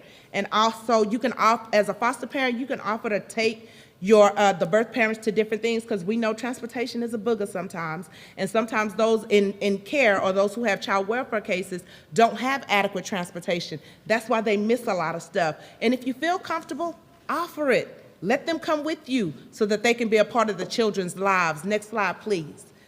I'm trying to get this in that 15 minutes, y'all.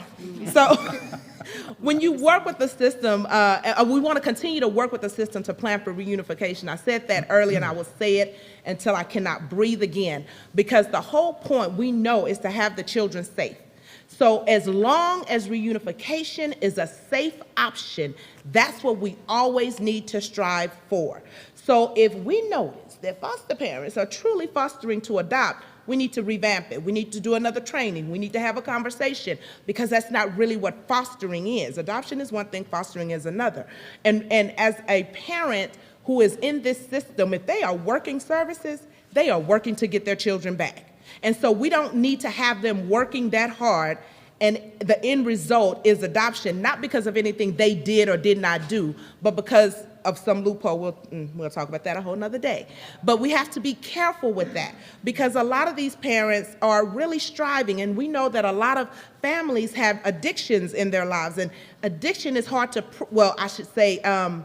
sobriety is hard to prove in a short amount of time. But in Texas, you got 18 months to prove that you're sober. 18 months max. It's 12, and they can ask for an extension of 6 months. You have 18 months to prove that. And I know as an LPC that relapse is very, very common. And so if my 18 months started, I did real good, and then on month 8 I relapsed, we don't know what's going to happen with that case.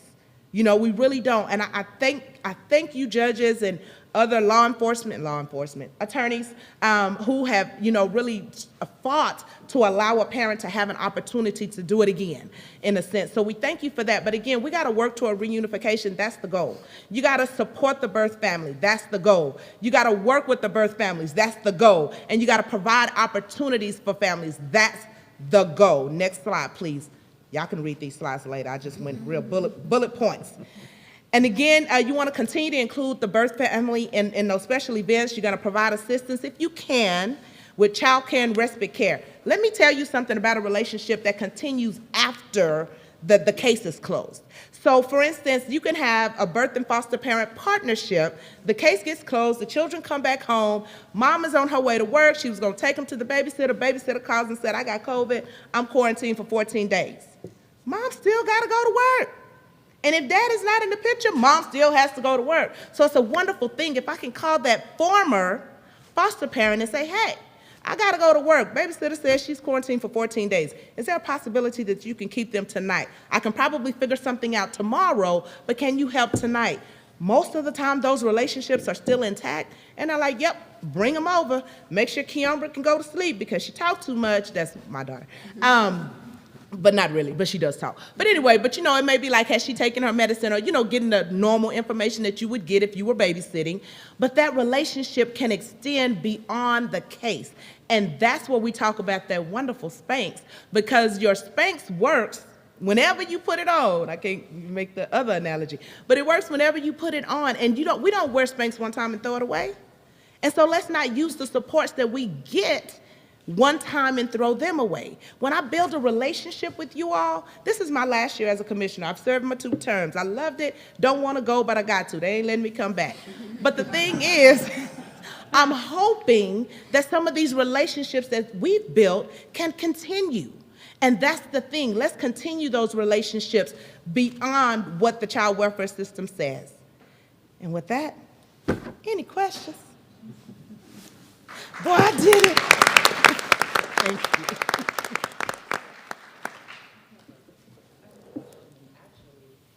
It's for the commission and for DFPS.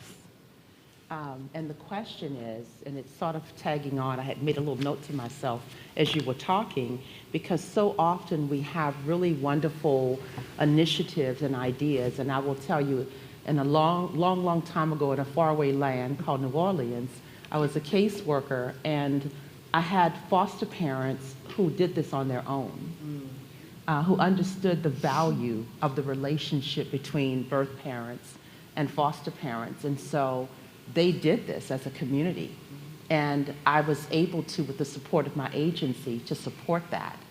But it wasn't a policy, it wasn't a formalized practice. So my question is, how do we institutionalize that within DFPS and within the judicial system so that when our wonderful commissioner is off the bench, well, not the bench, but off the commission, how do we institutionalize this, that this doesn't go away? Because one day we'll all be gone and there'll be new people. We saw that last night with the individuals we honored as a part of the commission, that people retire, they go away for whatever reason.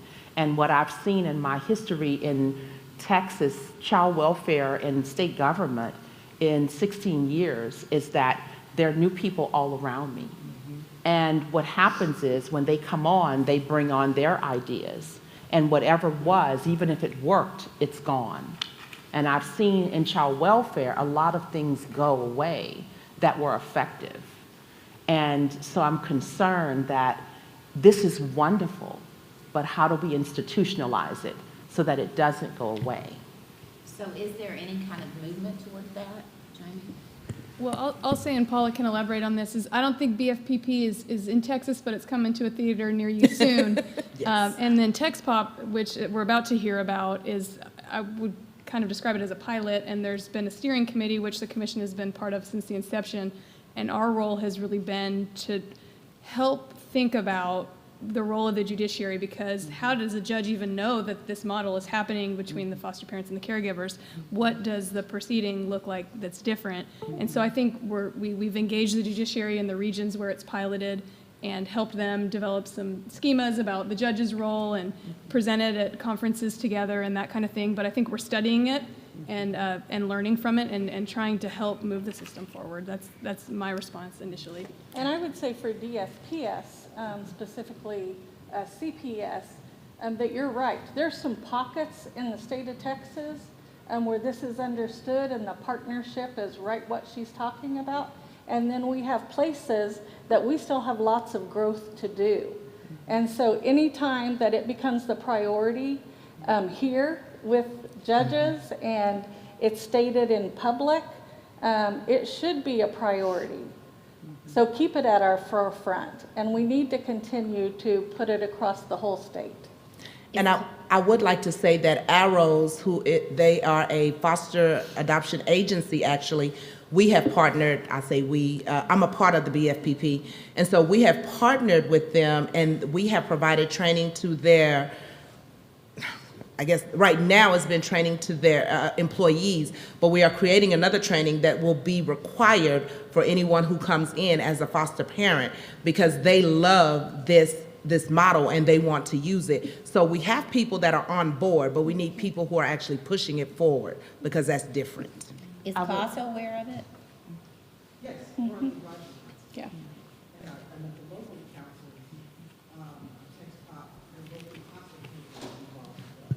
And it works very nicely with a collaborative family engagement model. So we have all these efforts really working here. Microphone. Apologies. Yes, Texas CASA is aware. Local CASA, Texas CASA is part of the TexPOP advisory board, and the local CASA programs are involved with the local advisory boards for TexPOP. And as the last thing I was saying is that our collaborative family engagement effort really works nicely with the TexPOP effort because we're all focused on getting that child back home to the birth family when it's safe and possible, right? Is there any movement within CASA to have an attorney represent the view of the CASA volunteer in court? The CASA volunteer doesn't need to be represented. The CASA volunteer's role is to represent the best interest of the child. So the child has the attorney ad litem, and they may or may not have an attorney guardian ad litem appointed, but the CASA generally serves as the guardian ad litem, and the attorney ad litem is already there. There's just been some discussion over the years and a little bit of a problem for CASAs to really be able to present what they need to present to the court because they're not a lawyer. Right. And the attorney ad litem is really serving a different role. Exactly. And so it's always seemed to me that that would be perhaps something that would help. Something we could talk about. Mm-hmm. Yeah, thank you.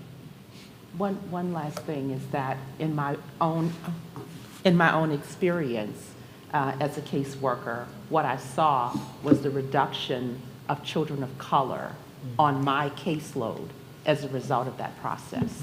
So I just want to throw that out there as another caveat, another benefit, is that this could potentially impact or reduce disproportionality in child welfare. I had asked Jamie also if there was any movement towards having this type of thing happen post-termination. What is any answer to that? You mean having the partnership post-termination? Actually, yes. There's, not necessarily in Texas, but again, the BFPP is nationwide. I guess not in every area, but nationwide. And there are instances where the children cannot be returned home, and so termination obviously happens, but the families stay in contact. They have different gatherings. They basically know that this is my mom or slash dad or family or whatever, but this is where I have to live. And it's worked. Again, it's a community. They build a family. So it's not just foster parent, birth parent. It's really a partnership and a family that happens when this happens. Happens when this happens. Okay. And there was also a bill that was passed that allows us now to go back and look at those birth parents. Lives change, people change. Absolutely. And so that will help in that arena as well. I got two things. One, can we not create, I think it's on, can we not create an emeritus position for Paula? Oh. Wow. And two, that's a whole paradigm shift. And just listening to this conversation, there's a phrase that is being used that needs to shift. And that's when we say foster to adopt. Because that's what people think. And that is what my experience has been with a lot of foster parents. That's the cheaper way to get to adopt a child. And that's the ugly part of it. But we do have this thought that foster to adopt. We don't use the phrase foster to reunite. Absolutely. And that's a whole paradigm shift Yes. that is much more beneficial to these children than the foster to adopt. And if we make that change in the training of the foster parents, that we're here to make sure you can get back home, that's where it would happen. I mean, we all know those cases. I have one that I'll never forget, baby Laura, 32 separate fractures, and she was 6 weeks old. That's not a reunification case. That's not what we're talking about. What you're talking about are those cases where maybe dad wasn't there and mom went to sleep because she took something she shouldn't have taken, and the kids are out in the courtyard of the apartment complex running around in their diapers and somebody found them. That's a reunification case. And not the foster to adopt, but that's a whole paradigm shift that is, I think that has to do every aspect of this process, from training to judges, to attorneys, to CASA, to foster parents. And I mean, that's a big old elephant that we just took one bite out of. And I don't want you to see you go, Paul. Thank you. I don't want to go, but I'm willing to take the bite out of the elephant. Yeah. As many bites as we can take. Vince? Thank you. A quick question for you about this model and what would be a true paradigm shift, as the judge noted. In states where they have made a transition to this, has it been a top-down change or a bottom-up change? Because what I've heard around the table in talking about this is, well, we have some regions of the state that may do a good job with this already. We have some that don't.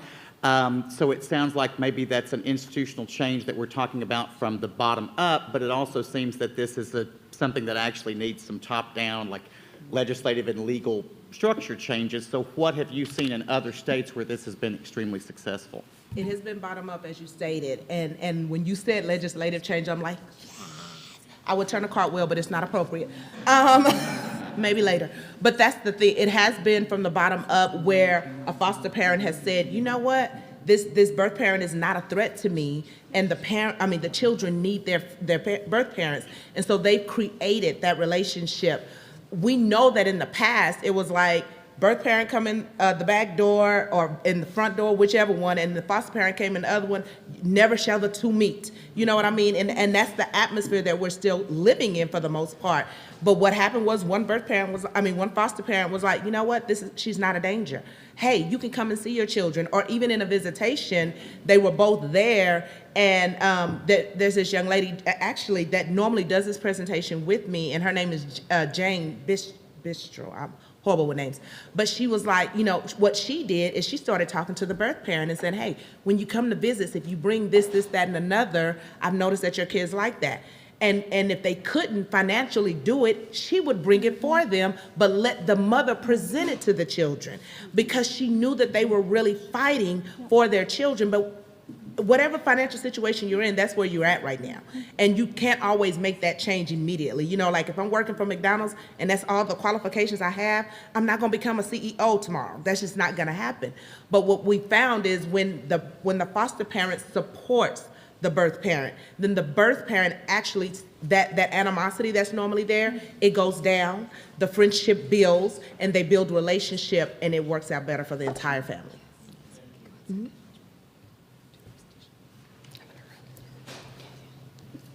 Anything else? Thank you so much. Thank you all. And that is a paradigm shift, definitely. And being a judge who has been involved in this area for many, many, many years, that's really a way that I've never viewed it. And that's really great. Thank you Yes. very, very much. Thank you. Thank you all for listening. So why don't we, before we hear our next presentation from Samantha and Brenda, if we could just go and get our lunches, their box lunches, and come back and have a working lunch, would that be okay? And that way we can keep on schedule and then have enough time to talk about these important things. Yes, Okay, yes. so let's try to run out and do what we need to do and then come on back. Thank you. Thank you so much. Thank you.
So, thank you all for coming back. And now we're going to turn the program over to Samantha and Brenda. Thank you. Thank you.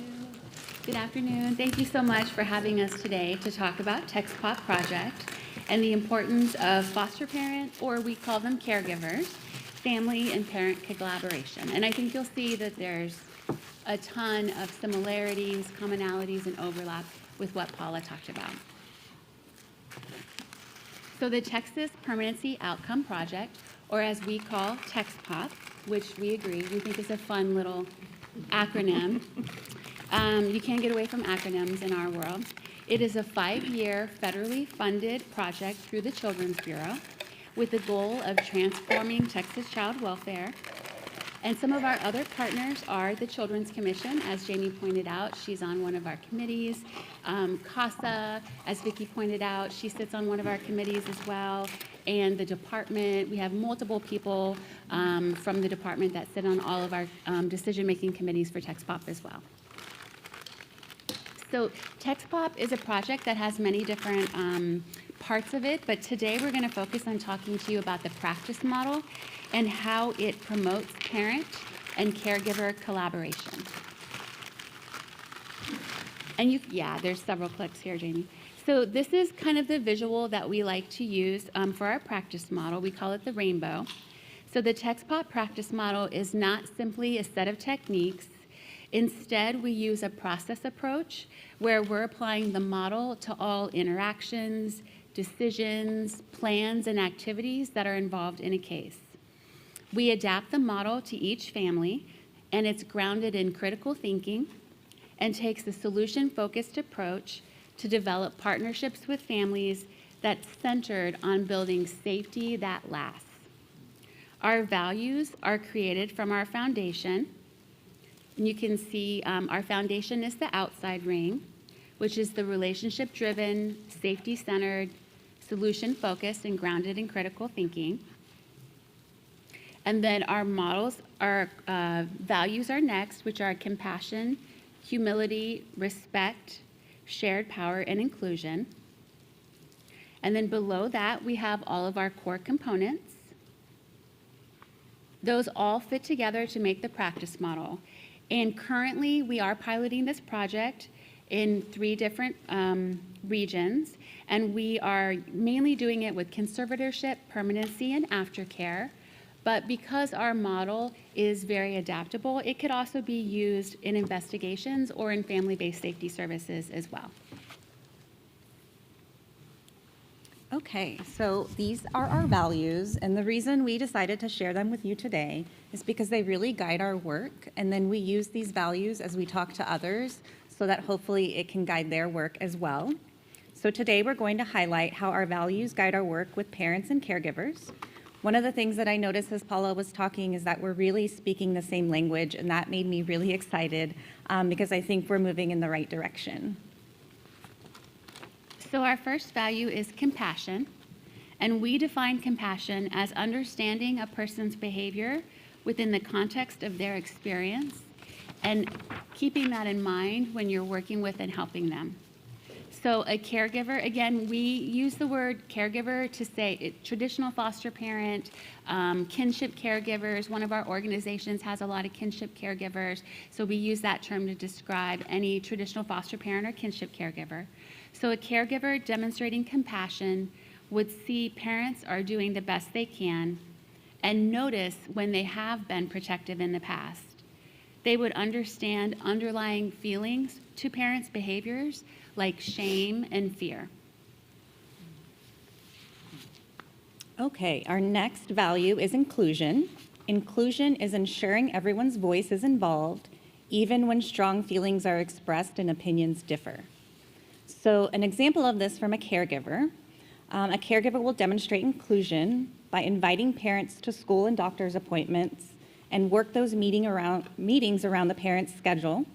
The caregivers would understand the importance of the parents still being allowed to parent and including them in the day-to-day lives of their children. Our next value is shared power. And I heard Paula talk a lot about shared power when she was talking about her model. So we believe that shared power is giving the opportunity for those people involved with less power the ability to influence and make decisions in a case. So a caregiver demonstrating inclusion would ask a parent's advice about the child, right? Just like Paula said, like, you know your child better than I do, so you tell me. Defer to parents first if they're in a joint meeting, right? They are the parents, so let them speak first, let them come up with the ideas. And whenever there are big decisions to be made, making those decisions jointly. Okay. Then we have respect. And in Text Pop, we define respect as seeing a person's strengths and then honoring them. A caregiver demonstrating respect might express what they admire about the parents directly to the parent and to the children. They might ask the parent what values and traditions are important in their family and explore how those can be included in their home or even how they can celebrate those together. And our last value is humility. Humility is approaching others in a way that shows curiosity and asks questions that avoids making assumptions, but instead works toward building partnerships. So a caregiver demonstrating humility might ask more questions when a child shares something about a parent instead of assuming the worst about the parent. And not assuming you know everything about the parent because you know one small thing about why the children came into care. Okay, here are our core components. We will not go through all of these today. There are 9 of them, and we wanted to highlight 2 of them for you today, involving families and involving caregivers. Part of our core components, you see them here in a circle, and that's to signify that these don't happen in sequential order. Things happen at different times depending on the case, and a lot of things happen simultaneously.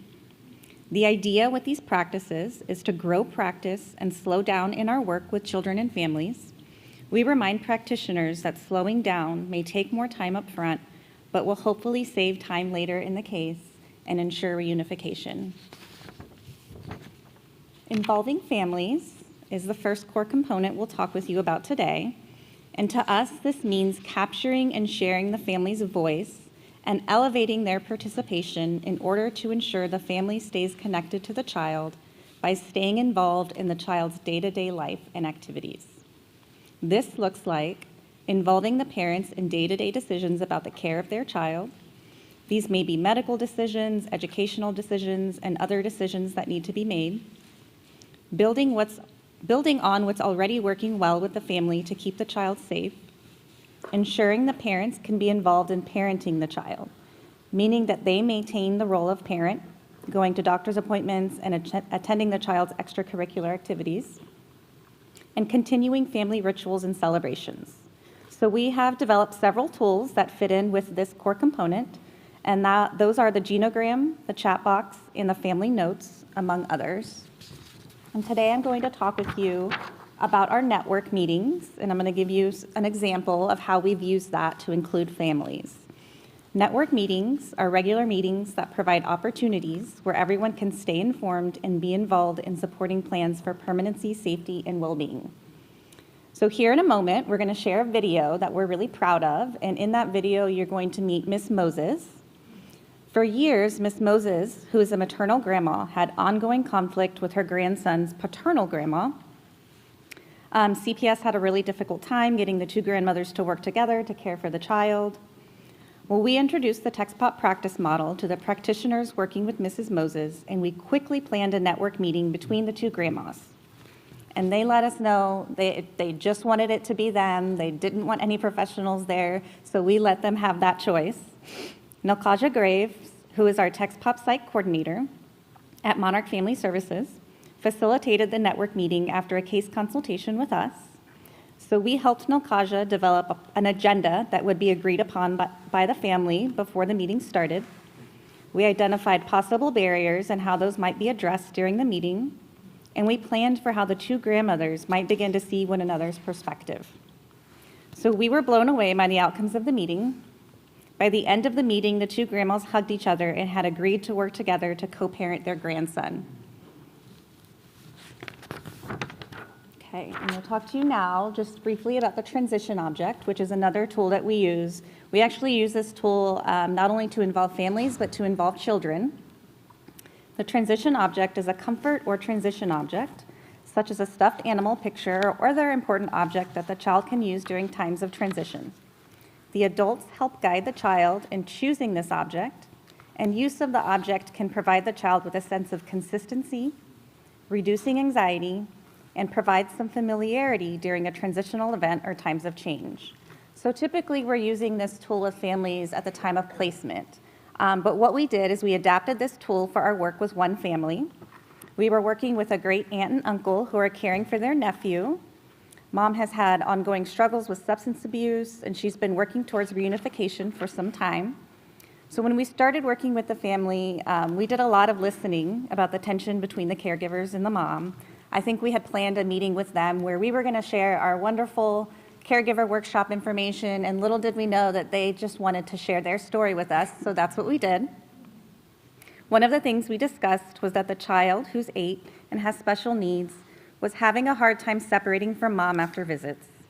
So mom would come drop him off, and of course, she just didn't want to say goodbye. The concern from the aunt and uncle was that the end of the visit would take too long and was really being dragged out, and that the child would then have issues after the visit adjusting back home. I know we've all heard this concern before. We used the transition object with this family. The child and the aunt and uncle picked out a comfort object together. In this case, it was a stuffed Spider-Man. The child would take the Spider-Man with him to visits with mom, and at the end of the visit, mom would give the Spider-Man to him, which was his cue that the visit was coming to an end and that they would say their goodbyes, often hugging the Spider-Man together. This may seem like a small gesture, however, it made a big difference to this family. It minimized the long goodbyes as well as the difficulty the child had going back to his aunt and uncle, and it allowed the mom to provide comfort and consistency for her child, which leads to stronger attachment. The aunt reports now that he often hugs his Spider-Man when he misses his mom. All right. So involving caregivers is another one of our core components. And this component is about building the caregiver's engagement skills to enhance their relationship with the family, supporting stable placements, and enhancing their involvement in decision-making and planning. So often caregivers or foster parents feel they have no power in the system. And we want to build their feelings of inclusion and expertise and help them build relationships with families. Caregivers can play a huge role in whether or not reunification happens or how soon it happens. When caregivers aren't connected to the family in a meaningful way, this often leads to kids being in care longer than necessary. So in our practice, this looks like bringing the two families together to work toward the goal of co-caring for the child and keeping the child safe. Asking caregivers, very similar to what Paula said, right, to think about their role differently, that not just to see themselves as the caregiver to the child, but part of the whole family's system. Working hand in hand with families to co-care for children, and kind of like you said, ma'am, like some agencies and regions are doing this currently, but we want to make sure that it's actually happening in practice with all organizations, and that shift starts to happen where caregivers and caseworkers all are working toward this same goal. We hope caregivers can come to a place where they're able to feel empathy for families and understand that the child's family connections will always be important to them, no matter what the outcome ends up being for the family. And to help caregivers distinguish between the risk that brought the child into care versus value differences, which may be different races, different classes. We want to make sure that caregivers really understand that those are different things. We know that children feel better and do better when all of the important people in their life are working together, especially parents and caregivers. That doesn't mean that they always have to agree, kind of like you said, Paula, too, right? They don't have to be best friends, but they all have to be committed and on the same page for caring for the child. And this promotes a child's sense of belonging and overall well-being. And again, to promote this core component, we have multiple tools, including the Family Introduction, Network Circles, and Future House. And I'm going to talk to you next about Family Introduction.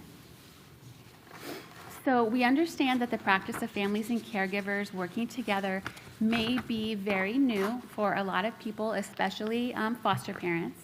So many of the tools that we have are to aid this process and this approach for families to begin to start to be comfortable with this idea and slowly start to work toward interacting more with the families. And that includes the Family Introduction. So the Family Introduction is for the child and the family, and it's just one way among many to involve caregivers. One of the first ways we can start to build connections between the child, family, and caregiver is introducing the caregivers to the child and the parents in a way that humanizes them. Conversely, families can also develop an introduction for the caregivers that are going to be caring for their children for the same purpose, so that they will know a little bit more about them. This doesn't replace, physical interactions, which we absolutely want to see happen as well. But we do believe that it can be a first step, and it can be a way of kind of like easing families into doing this. So the Family Introduction is just a tool where the families, they can be as creative as they want to be. We have some examples of pictures and drawings, and it just kind of shows people like what their family's about, what their home's like. And we really like the idea of giving this family introduction to the child before they're placed in the home. This can help ease the child's anxiety a little bit, right? If they're like, oh, they have a dog, okay, or oh, they have a dog, no, I don't like dogs, right? And so that's something that the caseworker can talk to the child about. But then we also like the idea of being able to give that to the parent so that the parent has a little bit of comfort and understanding of where their child's being placed. And we have used this tool, and we do think it's really powerful. And one of the things we're really working toward is just incorporating it right into what our organizations are already doing. So as they're recruiting new foster parents and getting them licensed, they're teaching them about TextPop during that time, and they're helping them build their own family introductions so that they have it as soon as they're licensed to be able to start providing to families and kids. All right. One of the things we also do is we provide TextPop caregiver workshops. And these are just 2-hour workshops where we talk about these ideas. We start to talk to caregivers about thinking about their role differently, giving them some suggestions on how they can do that. And Monarch Family Services in Houston is one of the sites that we're piloting in. And our site coordinator there, Nakaja, who Sam mentioned, she's awesome and been doing really great work. She has been facilitating these workshops with all new caregivers. So again, as soon as they get a new family come in and they're starting to get licensed, she meets with them either as a group or individually. She teaches them about these ideas. She talks about the values and how caregivers can live those out. She teaches them some of the tools that maybe they could start to use. And with the other organization that we're working with is Giacosa. And last October, Sam and I went down there in person, and we met all the caregivers that they have in their organization, and we taught them the same workshop, talked about working with caregivers, working with families, the tools, and we were able to interact with some of the caregivers. And we actually had this really great interaction with a dad he was a foster parent, and had a kiddo in his home, very attached to this kiddo. This kiddo was reunited with his family, which he was sad but happy, right? But he came up to us and he said, I heard what you said about working with families when they're in your home. What about now? Because I miss him. And can I reach out to the birth parents, and can I ask if, even though he's got reunited with his parents, can I, as the caregiver, I really got to know him, can I still have a relationship?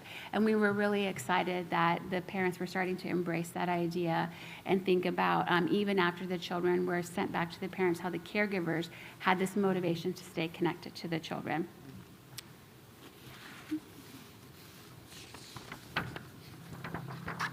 Okay, in a moment, we will share video, but one of the core components of our practice model is building support networks, which we've kind of touched on a little bit. And those are to create stability and safety for families. In order to achieve this, it is so important that foster parents, as we mentioned, in TextPop, we call them caregivers, Become a part of that support network for the family. Children thrive when they're surrounded by a community of caring people who work together to always place them at the center. Unfortunately, the traditional narrative in child welfare often sets up relationships between parents and caregivers to be adversarial or non-existent. This creates an environment where caregivers may be fearful to engage with families and aren't given the option to continue to have a relationship with the children once they are reunified. TextPop is unique because of its focus on caregiver needs as well as family needs. We know every family is unique, and TextPop has a variety of tools and strategies to help with the collaboration between caregivers and families. We wish we could have parents and caregivers with us today, but instead we have a brief video of just a few of the people and families advising the TextPop project and speaking about their journey towards parent, family, and caregiver collaboration.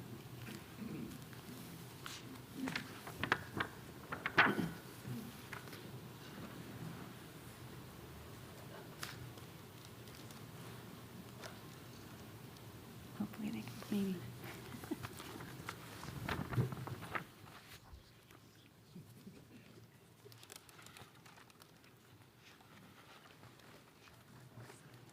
Hopefully we have Oh, video. you're fine.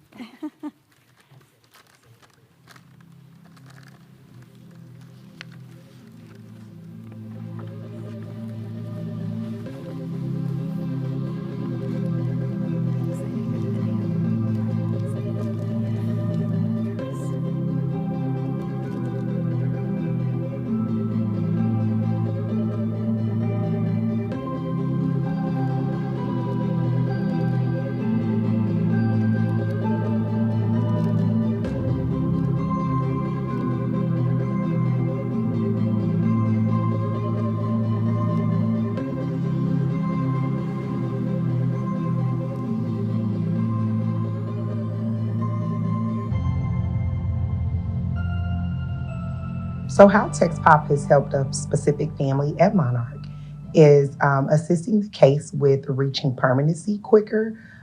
This particular case had been open for 2 years, and it was also a risk of the child being removed from family because of the relative caregivers and birth parents not being able to get along, which was perceived as the family didn't want the child.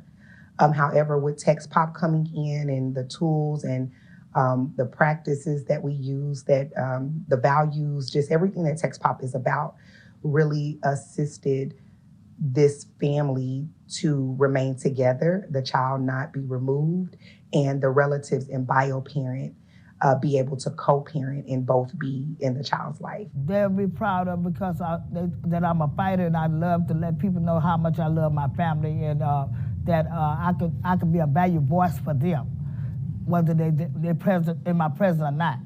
And I have a strong love for my family, even though I have other challenges in life, but I implement them in my life every day, presently as well. I think that's good they iterating that, because you get to the root of things when you put people together to show them that you show an interest in both parties, not just one side. Okay, it shouldn't be like a setting of a courtroom where you're fighting to destroy each other's character. It should be to build each other's character up together with a rapport to where you can have communication again, like TextPop did when I came to the meeting. One meeting, remember?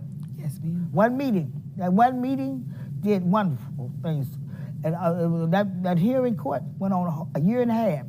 But that one meeting that TextPop, I had talked to the other grandmother.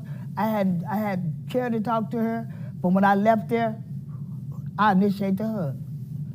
You did? I initiated the hug. You did? Yeah. That for the sake of my grandson, we have to come together, as adults, because we are role models in his life. Absolutely. But when I left TextPop, I had my value back. My position was safe. That's a good thing. Absolutely. Yeah. Absolutely. I didn't have to keep fighting. I didn't realize that was an option of having more communication with the bio parents or the bio family. I just assumed there was a division there that you just respected. And so that was enlightening, and I thought probably a good thing for the kids. Agreed. The thought of being able to not have this communication wall, I could see definitely helping our foster kids. I think it helped the oldest boy because he was 5, and he could see me talking to mom and us talking to mom, and then he understood, because he would ask us, who am I supposed to love? Can I love you and Mr. Bill, or do I just need to love mom? And I was like, no, love is a big circle. You can love all of us, and it's okay. It doesn't mean that you're mistreating your mom or you're mistreating us if you love her more. Love is love. It's okay. So what's most important for the both of you to be willing to connect? I think for me, it was the idea that, before they showed up at our house, they had a whole life and a whole family. Maybe the options weren't open for all of their family members to be able to participate and take them in. However, there was an opportunity that if they did end up staying with us longer, what would that have looked like to be able to visit their cousins and to visit their aunt and uncle and to visit other grandparents who weren't in the position to be able to take them full time and didn't have the same visitations that the mom and grandmother did. And so I feel like there's an opportunity to keep them connected even though they might not be living in the same house with those folks. We had a magic wand.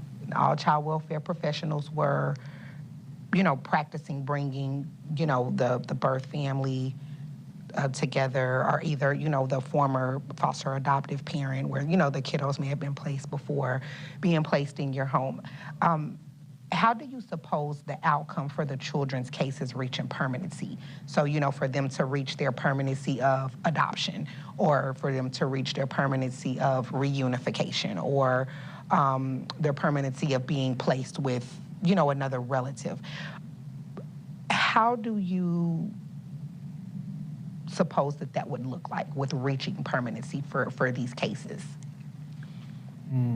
That's a great question. It's hard to, we spent a lot of time future casting on what it would be like when we had our first placement and the one that we have now. And it's one of those situations where I can only imagine that it helps relieve fear.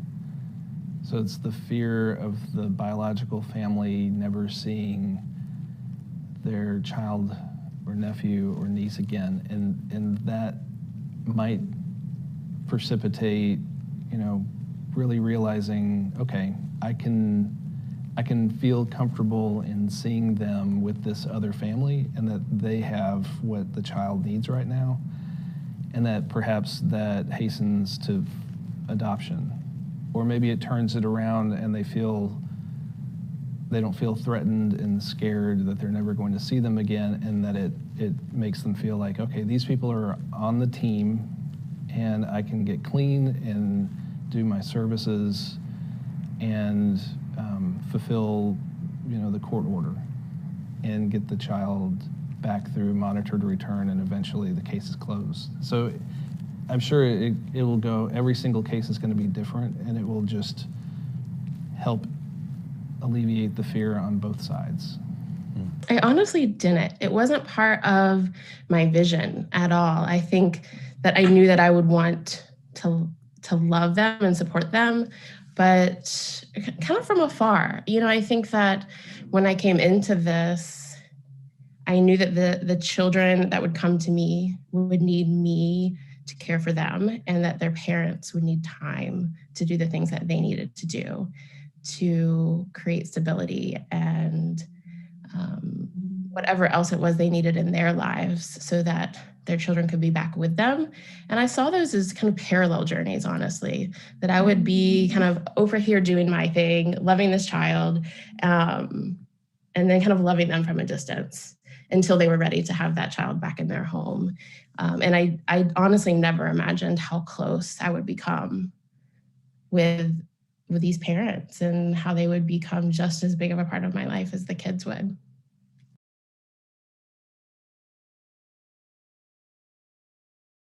Thank you guys so much for having us.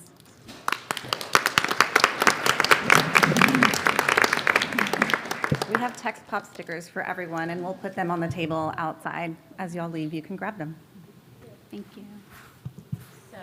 So does anybody have any questions or anything about that? That is just so hopeful. That just makes me feel so hopeful. And it just speaks to the possibilities of what we can do if we're willing to step out of the boundaries of what we've always done, you know, thinking that those are our only options. Yeah. Thank you. I had a question, or I have a question as to whether you've used this method post-termination. Close to termination.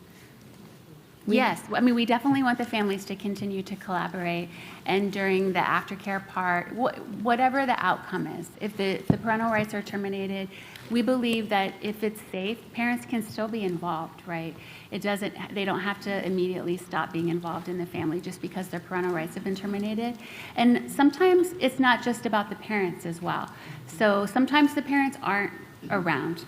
But there's aunts, uncles, grandparents, half-siblings. Older brothers. Yeah, I mean, Sam and I have done a lot of work with really kind of challenging some of the caseworkers, like, do they have half-siblings? Yeah, they do, but we're not sure. Like, well, let's figure it out, right? Let's track down these half-siblings. If that's the way that we can keep the child connected to their family, if the adults are not an option, then let's do it that way. We try to be creative as possible, and we want those connections to last a lifetime.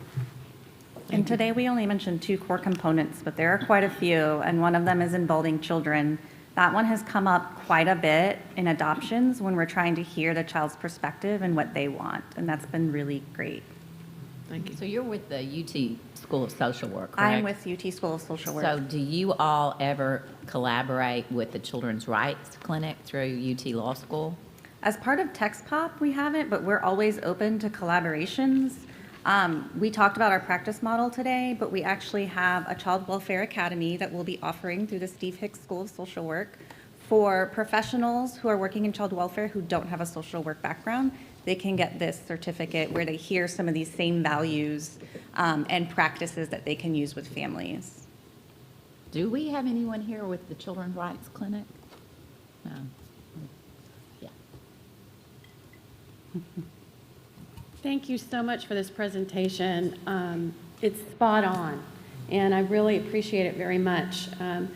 I do have a question. You had mentioned that this is a 5-year funded initiative, and so my question, of course, is going to be, how do you propose that this could be sustained after that 5-year grant is over, so that we can continue to have this service available to families in Texas? Well, we definitely want to keep it going. We really, it's lovely to hear you guys talk about it, because Sam and I have been immersed in this world for several years, and it is so close to our hearts, and we have seen so many changes, and even small things like, you know, Miss Moses talking about. We didn't do like this giant intervention for her. We did kind of a small intervention, but it was really life-changing for her and her child. So we absolutely want to keep it going.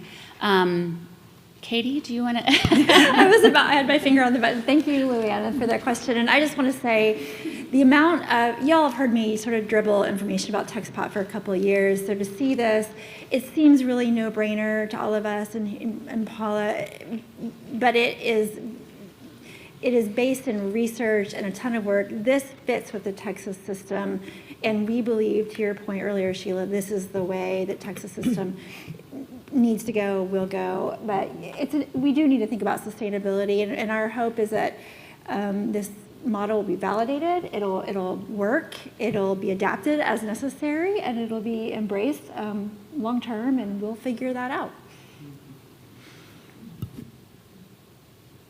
Thank you so much. That was so Thank you. informative, and it was really great. Thank you. Thank you for having me. And so now we have a presentation or an update from CPS, Deneen and Sasha. Okay, well, note to self, probably shouldn't try the hot chips right before you speak. So, well, it's my pleasure to be able to update you on the Department of Family and Protective Services. Let's start at statewide intake. The Associate Commissioner for that is Stephen Black. For FY21, the average hold time for the main abuse queue was 5.2 minutes.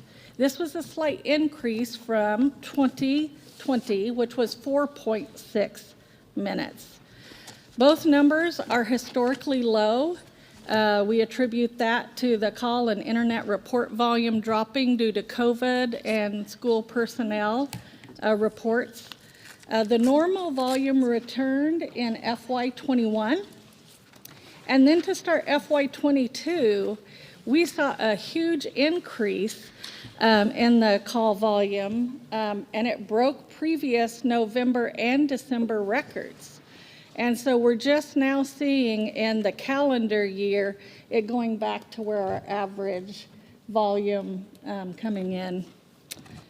The 87th legislature for Texas was busy. All of you know that.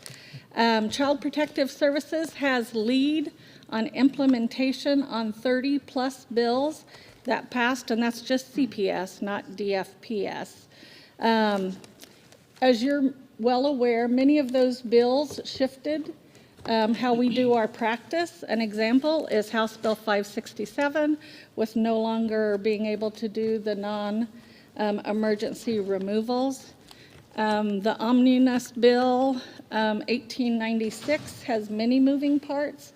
One piece of that was for CBC to create the Office of Community-Based Care Transition. And if you haven't met, hopefully you will soon, Tricia Thomas, who is named the statewide director for that team. And in 2021, Belong became the new SSCC in 8B, and they went live with stage 1 at that time. Current news that's coming out is the RFAs for the next rollout should be out in a couple months per Tricia, and they are for regions 3E, 4, 5, and 9. And for those of you who are trying to do the state in your head, we have some exciting news. The CBC team, along with us, the SSCCs, are working to rename the regions. We want this to ensure a more community-centered, geographically specific name that allows stakeholders and communities to understand the uniqueness of each of their areas of the state. So stay tuned. And I guess if you have great thoughts or creative ideas, let us know. Another big initiative with the FPS is the QRTPs, which is Qualified Residential Treatment Program. We have a pilot. We started last March building it in Texas. We had to start from scratch. Other states who had PRTF and other type placements, it was much easier for them to pivot to QRTPs.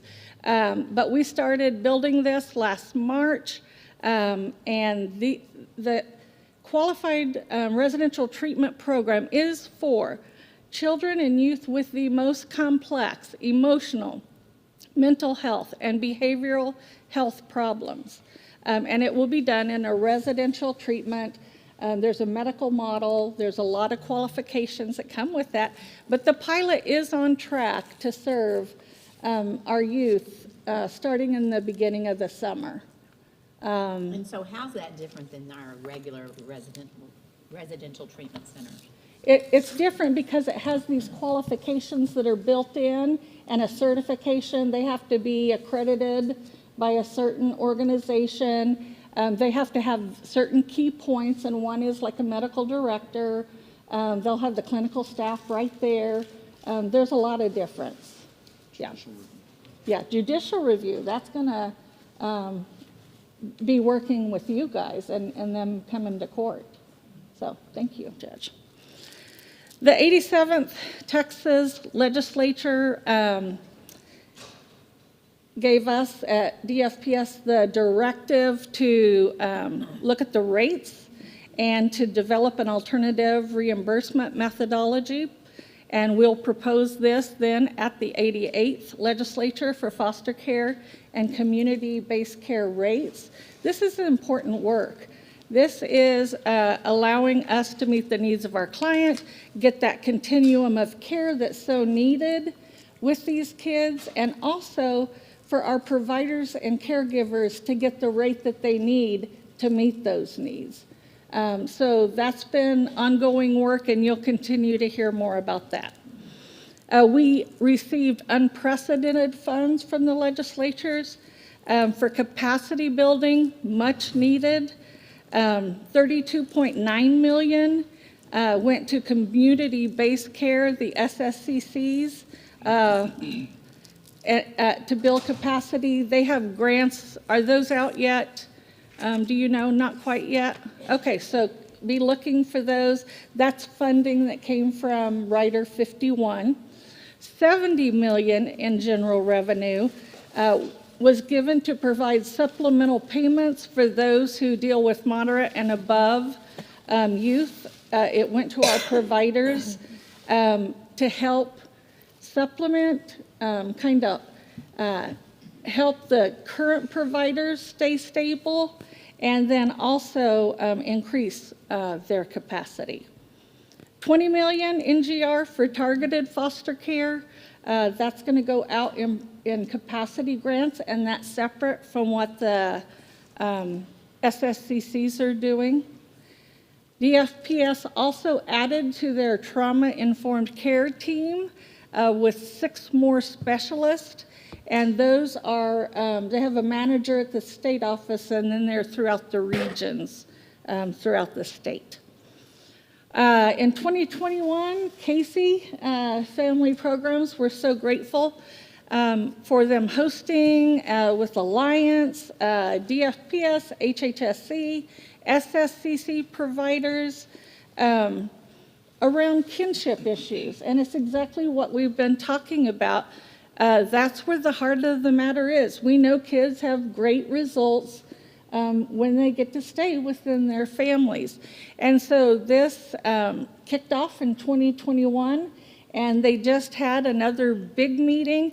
And I'm telling you, we're going to do it. We're going to get it streamlined. We want it to be user-friendly for the families, and we want to give payments so that those kinship families can do what they need to do to keep and care for those kids. Foster care litigation, we've had the hearings throughout the year. DFPS continues to make improvements on the remedial orders.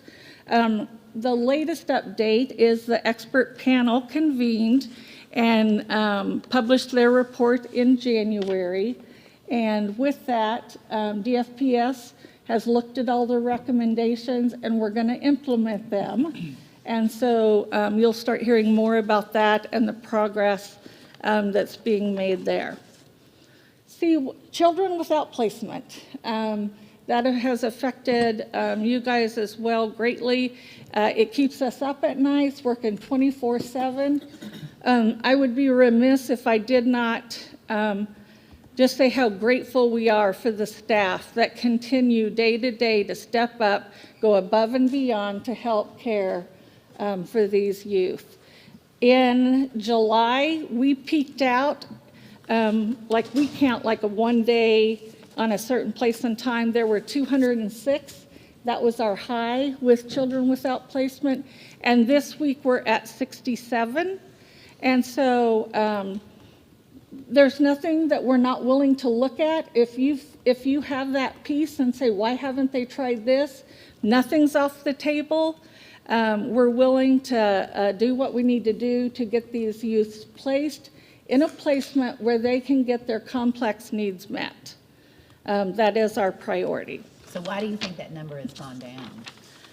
I think it just, capacity comes offline like that.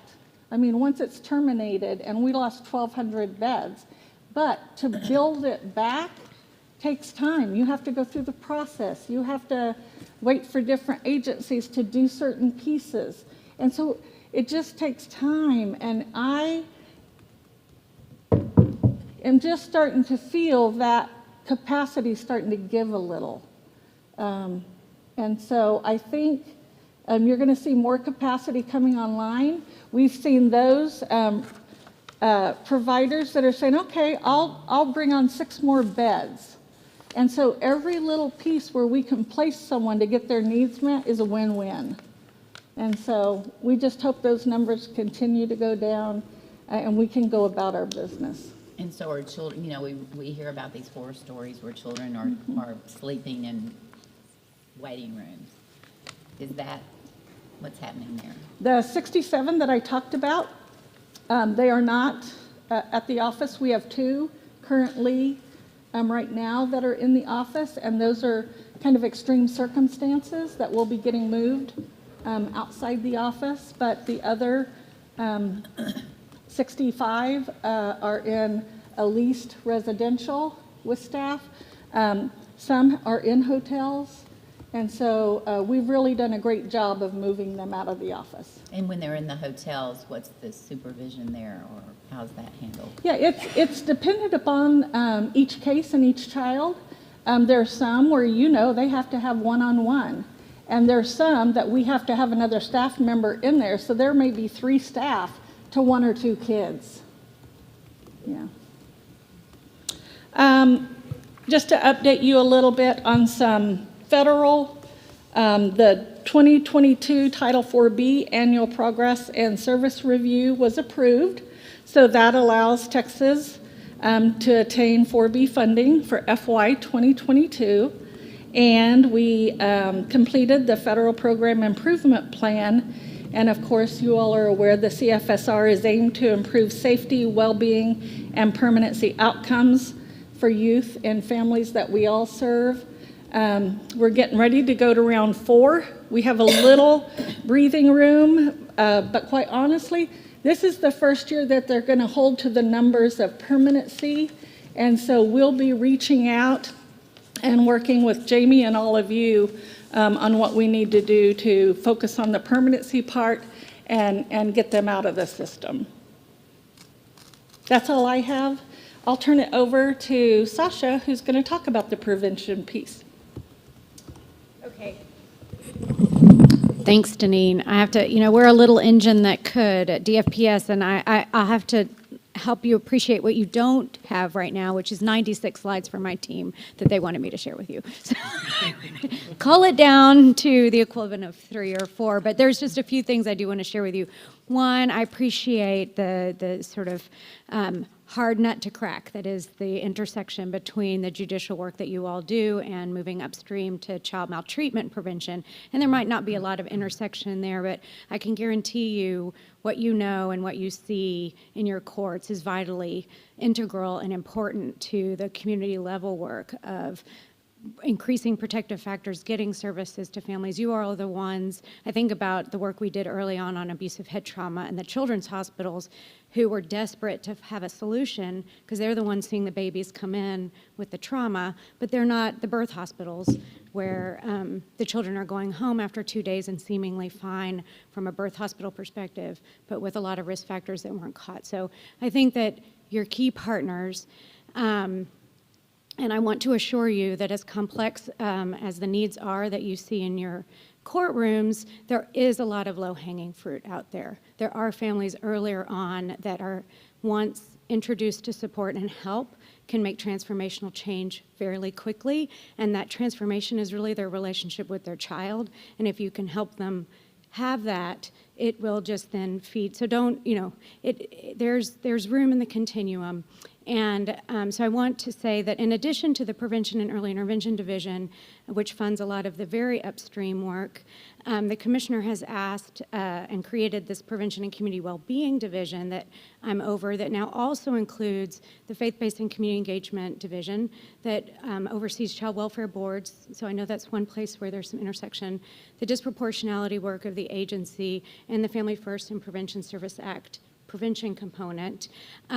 So again, sort of she's seen, we're trying to stitch together the upstream work with the work that you all are doing and Deneen's child protection, and also bring in all that connective tissue that, that represents the services and the communities that we're all serving children and families within.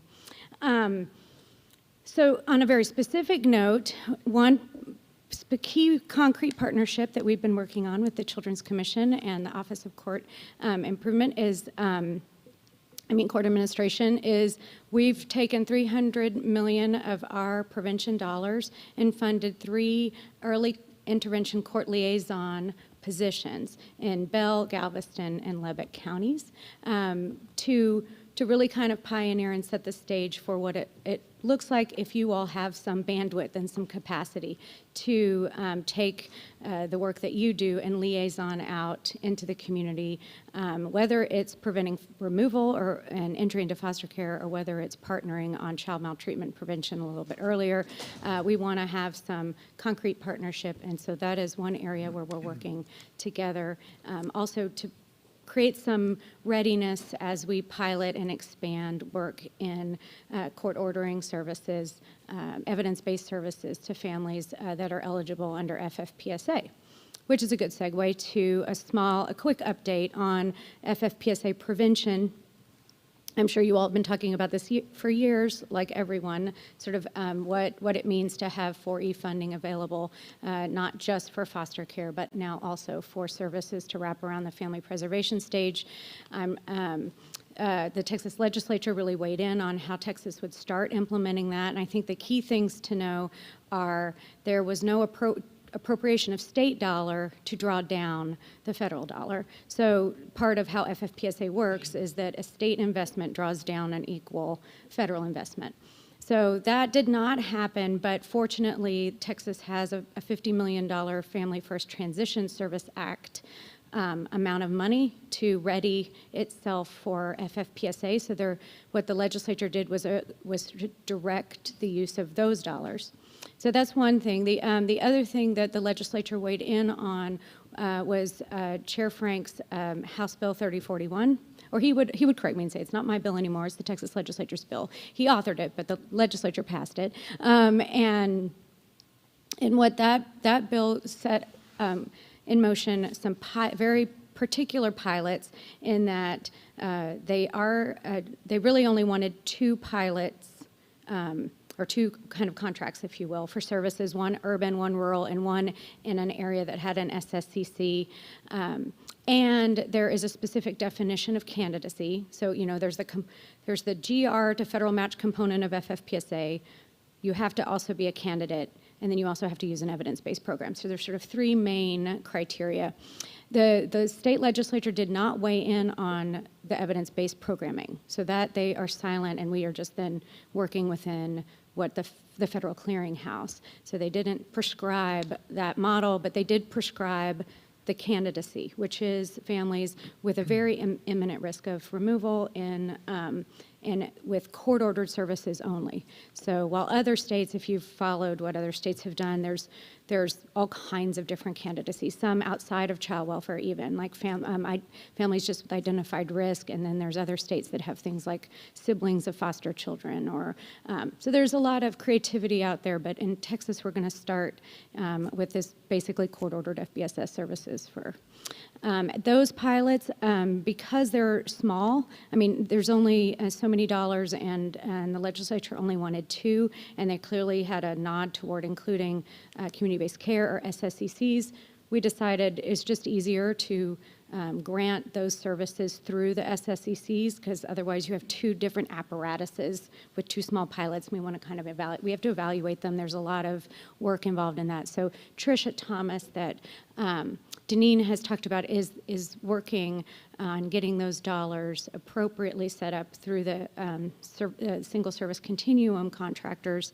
And then the department will do the work of evaluating those, guiding them, and helping to work with the courts on implementing them. And so more to come on that. And I think I'll just stop there to make sure you might have questions, because I know Jamie and I have talked about it, and I know she's mentioned there are a lot of questions about House Bill 3041.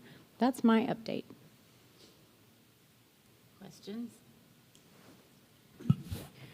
Okay, so I have some, I guess, questions about capacity. One of the things I notice in a lot of our courts right now is, I guess, child's mental health issues seem to be, if we could kind of focus on that and see if the department could spend more energy or money or whatever on that component, then we would potentially end up with less children in CWA.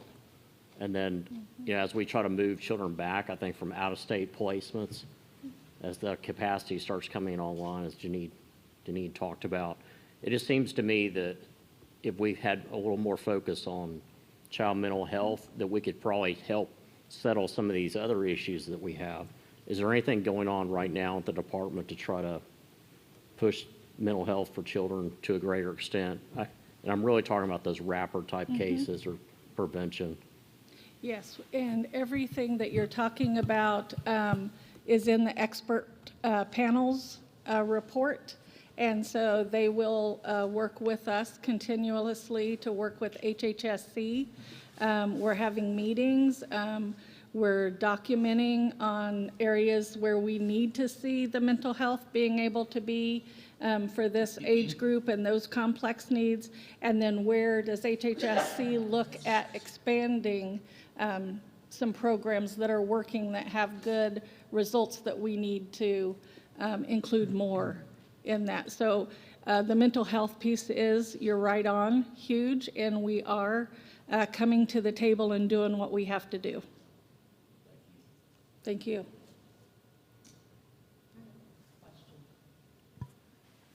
And this is kind of a little different. My office receives a lot of complaints regarding staff who are doing CWAP.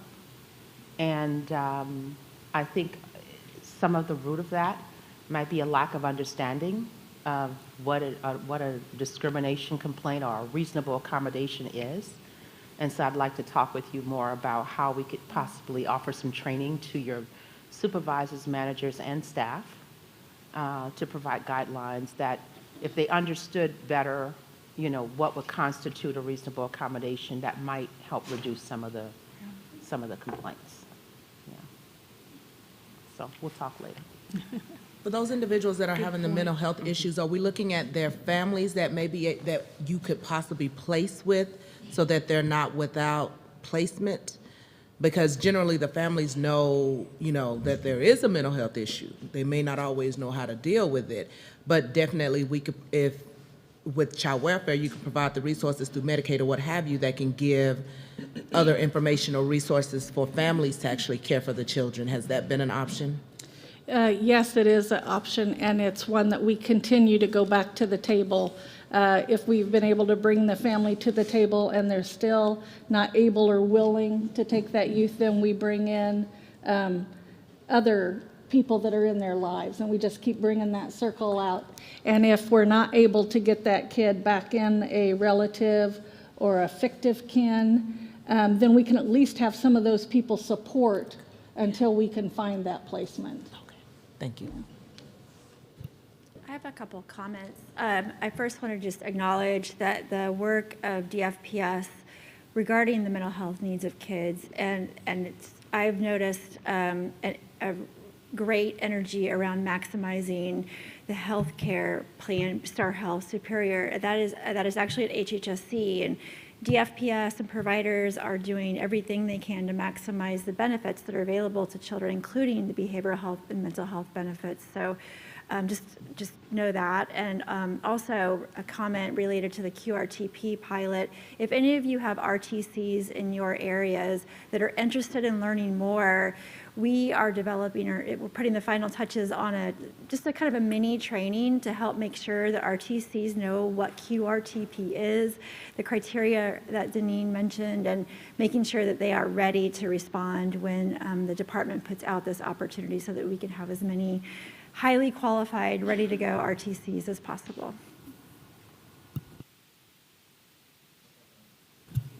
So with regard to the mental health issue, Texas unfortunately ranks towards the bottom of the list in this country with regard to funding for mental health issues nationwide. I have personal interest in that because I have personal history with family members, and I had a running battle with a senator who's not seeking re-election because he was in the insurance industry, and he basically laughed me out of his office with regard to mental health issues. And that's a legislative issue. If we can provide more, and I'll give you one of the examples, Minnesota is a wonderful state with regard to mental health funding. And if we can provide for more mental health funding and not close operations, but open operations, that would do so much for a lot of these kids who are dealing, and I'm talking about the significant ones. I'm not talking about well, it's significant for the child, but I'm not talking about depression or anxiety, which is significant for that child, but where we're dealing with schizophrenia or dealing with major delusional type issues. Those are the kids that they'll never be adopted. Those are the kids who are going to sit in this place and bounce from place to place to place. We don't have facilities for some of these where they could actually get some help. And that could relieve a lot of the strain on our system if the state stepped up like Minnesota did years ago. And what it took in Minnesota was a wrongful death case. And then the legislature, y'all remember the wrestler who used to be the governor of Minnesota? Yeah, Jesse Ventura. He was in office when that turned around. But it was a wrongful death case that was filed, and unfortunately that's what it took there. But they got it, they fixed it, and now they're doing something. It had nothing to do with children in care. It had to do with eating disorder issues, and that's where my personal family history is, and we just don't do anything for them. 30 days, we got you. On the 31st day, you kick to the curb. So, I mean, if there was some folks in the legislature that would really, and I know a lot of people have been looking at it for a long time because I've dealt with a lot of them, but we really need to have some help there, and that would alleviate a lot of the issues that we deal with the high-level children who are in care. And that brings us to his hand up, I believe. Thank you. I have a quick question for Commissioner Dryden, going back to the capacity issues. Early on in your discussion, you talked about the legislature having directed you all to look at the various and sundry rates. Question, is kinship care within that rate that you all are looking at?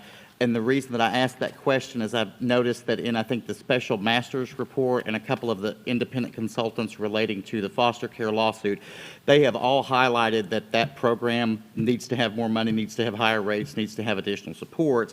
So I'm curious, A, in what you're looking at for the 87th, are you looking at increases for kinship care? And then, because that's still 9 months off, and then you have to wait for a new fiscal year to start for that, plus the bill to become active, are you all looking at trying to do anything with kinship care rate increases in the interim on your own at the recommendation of the court? Yes, and that's part of what Casey Family Programs has brought all these entities together to see what can we do immediately, what do we need to do long-term if there are things that we need to take to legislature. And so it's encompassing a map and a road that we need to take to get where we need to get. Yes. Now, y'all who know me know that I have to talk because I've been around children's mental health for a very long time. And in Texas, as well as doing national work for kids. But I want to let you know that I have been engaged in many conversations of late, and I will tell you probably more so since the pandemic recently, where the issues around children's mental health are a huge priority across the country. In October of this past year, the American Academy of Pediatrics, the National Association for Children's Hospitals, and the American Academy for Child and Adolescent Psychiatry, if you haven't seen it, released a statement basically saying that there was a crisis right now in the United States relating specifically to children's mental health and the need for services. The pandemic has just exacerbated that with the layers of trauma and grief and loss that all of us have felt is very significant also for our children. And the needs for mental health care are increasing, while at the same time, all of us have read about the Great Resignation. And many people, and I know this has hit all of us who work in social services as well as the business sector, where the needs are great and staff are leaving. And so we're having this sort of conundrum right now where there are, the needs are here and the filled positions are going down. And so we need to work together to try to address the workforce issues that involves, but also the services that are needed for kids. And I can tell you that I've been in lots of meetings. I sit on the statewide Behavioral Health Coordinating Council, as does DFPS. There have been lots of conversations at that council, which is led by HHSC, around the topics of children's mental health. And so we're all working together. But what I would like to suggest, and I even mentioned the commission, the Judicial Commission, the other day on a call, it would be great if we could hear at this group what's happening with children's mental health specific to Texas, so that, and get a dialogue going.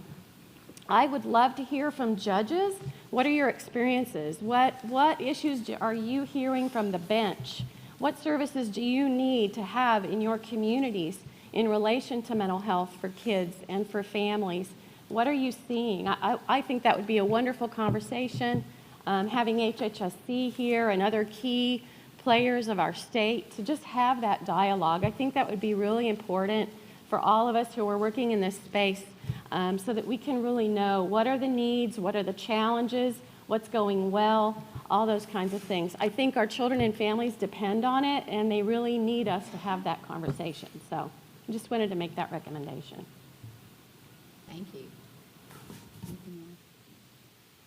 Thank you very much. And we really appreciate your being so much a part of this. We're all very aware that CPS gets a lot of criticism, and you're being asked to do something that's very difficult, and we know that, and you oftentimes are the scapegoat, and know that we support you and want to do all we can so we can work together. And I think it's good for the public to see that this is not the way it's often portrayed, which is just a bunch of bureaucrats that don't care. And we know that's not true, so thank you. Justice? Yes. I wonder if I could mention two things just from the judge and bringing up mental health. And the judge and bringing up mental health, is that better? And the expert panel that Deneen mentioned really looked at child welfare not as a state agency, but as a system. And so many of the solutions of children without placements and other issues really have to be addressed way beyond DFPS. They have to have other state agencies come to bear, as Luann just brought up, a lot of the mental health programs that DFPS needs access to are in a different state agency. And the expert panel really recognized that. And I really appreciate your question on kinship care, because one of the first things we're looking at is what do other states do to quickly make kinship care available, to be able to support grandma in taking children into her home, and to do that quickly, that she does have the capacity to do that. And we've been looking at other states who, rather than call it kinship only, look at it as this is a benefit program to help you take care of relative children who have come into the system vis-a-vis a court order. I think some legislators get worried when you talk kinship care that they should support me if I had to take care of my grandchildren. Well, no. It's not every grandparent or relative out there. It's only those children from whom there's been a court order to remove. But I think we're learning a lot, not just from the expert panel, but from other states. And so thank you, Deneen. Thank you. Okay, so now we're going to move on to our new director of the Office of Court Administration. I know she's tired of being compared to David Slayton, so I won't. But we have Megan Lavoie, who truly is doing a wonderful job, and we certainly do appreciate all that you're doing, Megan. So I'll turn it over to you now.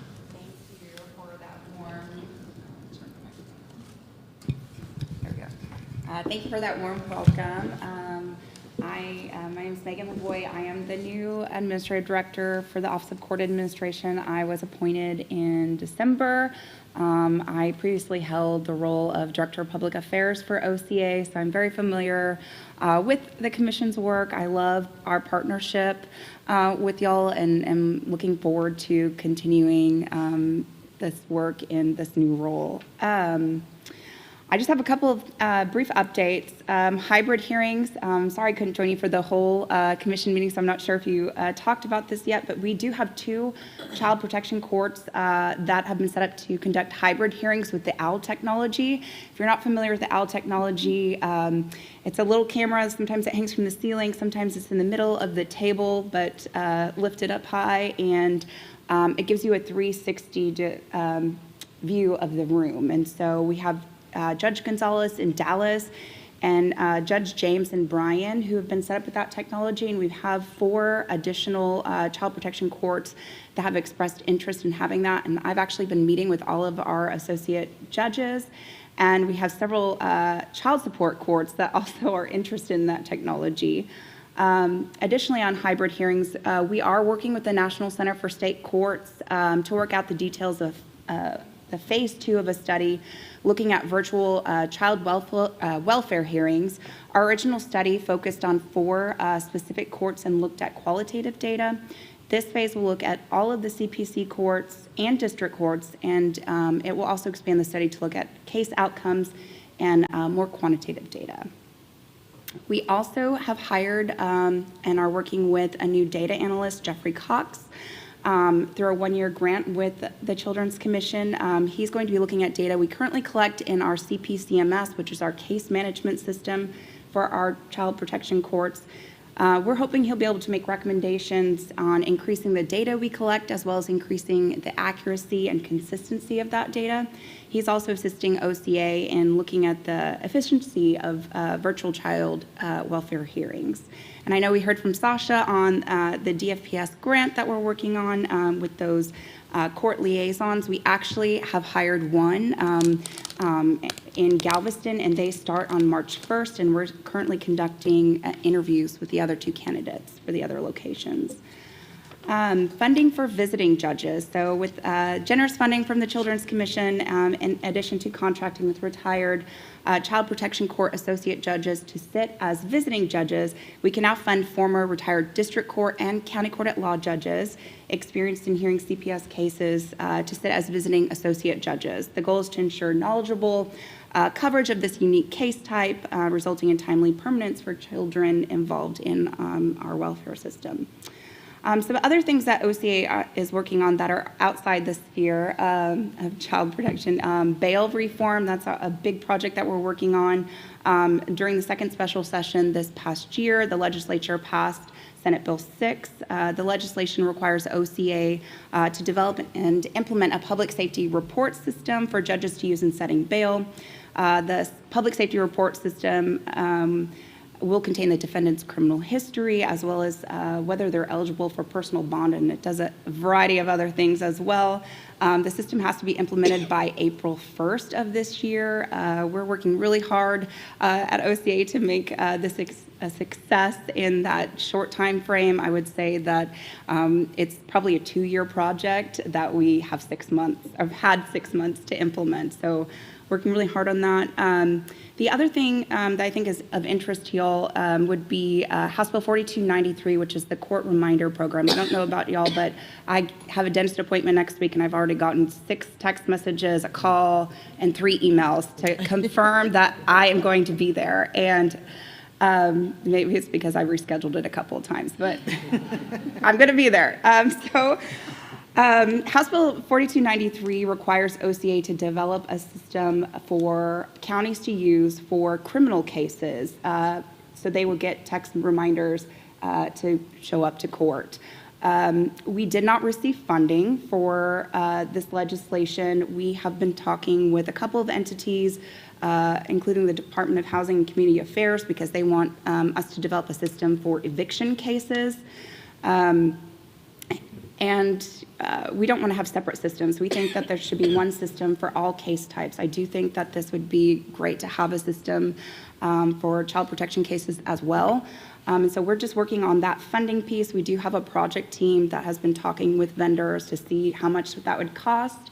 A lot of the vendors have gotten smart, and they used to just have one cost for the system, and now they're starting to charge by text. So that's something that we're working through, but we are committed to doing that. So I think that will be great once it's implemented. The other issue of interest is that we did receive federal funding, ARPA funding, appropriated by the legislature during third special session. The funding was in Senate Bill 8. OCA received $3 million to help address the backlog in Texas courts. It also includes funding for Zoom and court interpreters. The judiciary as a whole also received an additional $7 million to support visiting judges and court staff.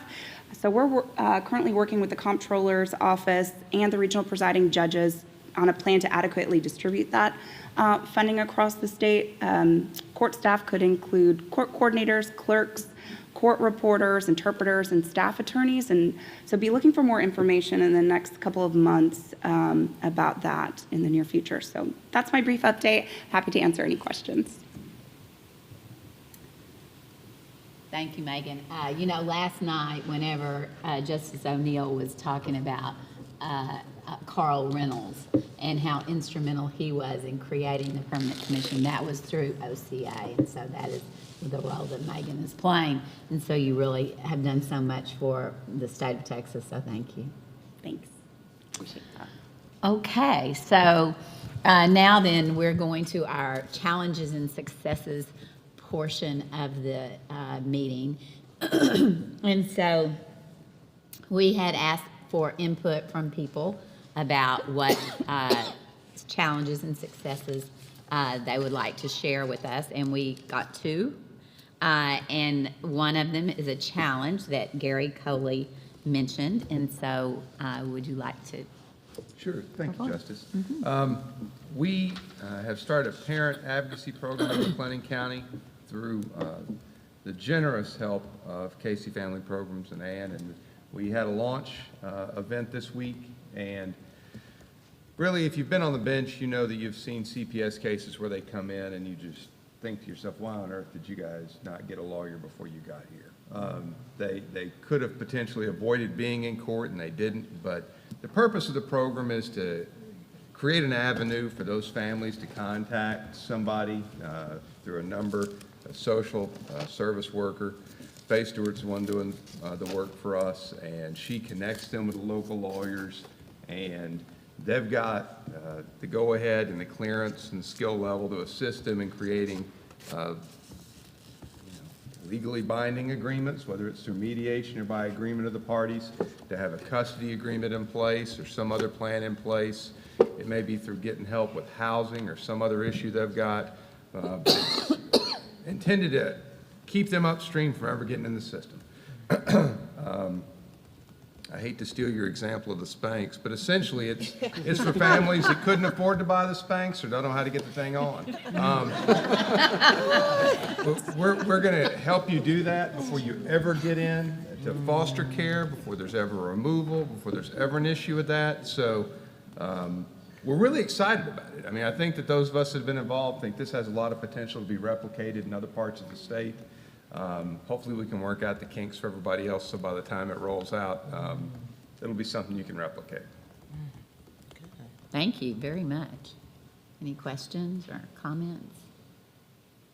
Okay, and then a success was from CASA, Vicki Spriggs. And I have to say, Judge Cooley, that sounded like a success, not a challenge. I'm I'm just saying.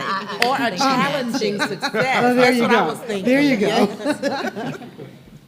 So the success, because there are a number of challenges, but it's in the afternoon, so we should always look at the bright side. So the bright side, in January, we released our Normalcy Matters, Improving Life for Children and Youth in Foster Care guide and video. It's accessible on the Texas CASA website. You can just type it in and it'll come up. But we did bring the video, it's short, and I'd like to show that now. I don't know who's, there you go.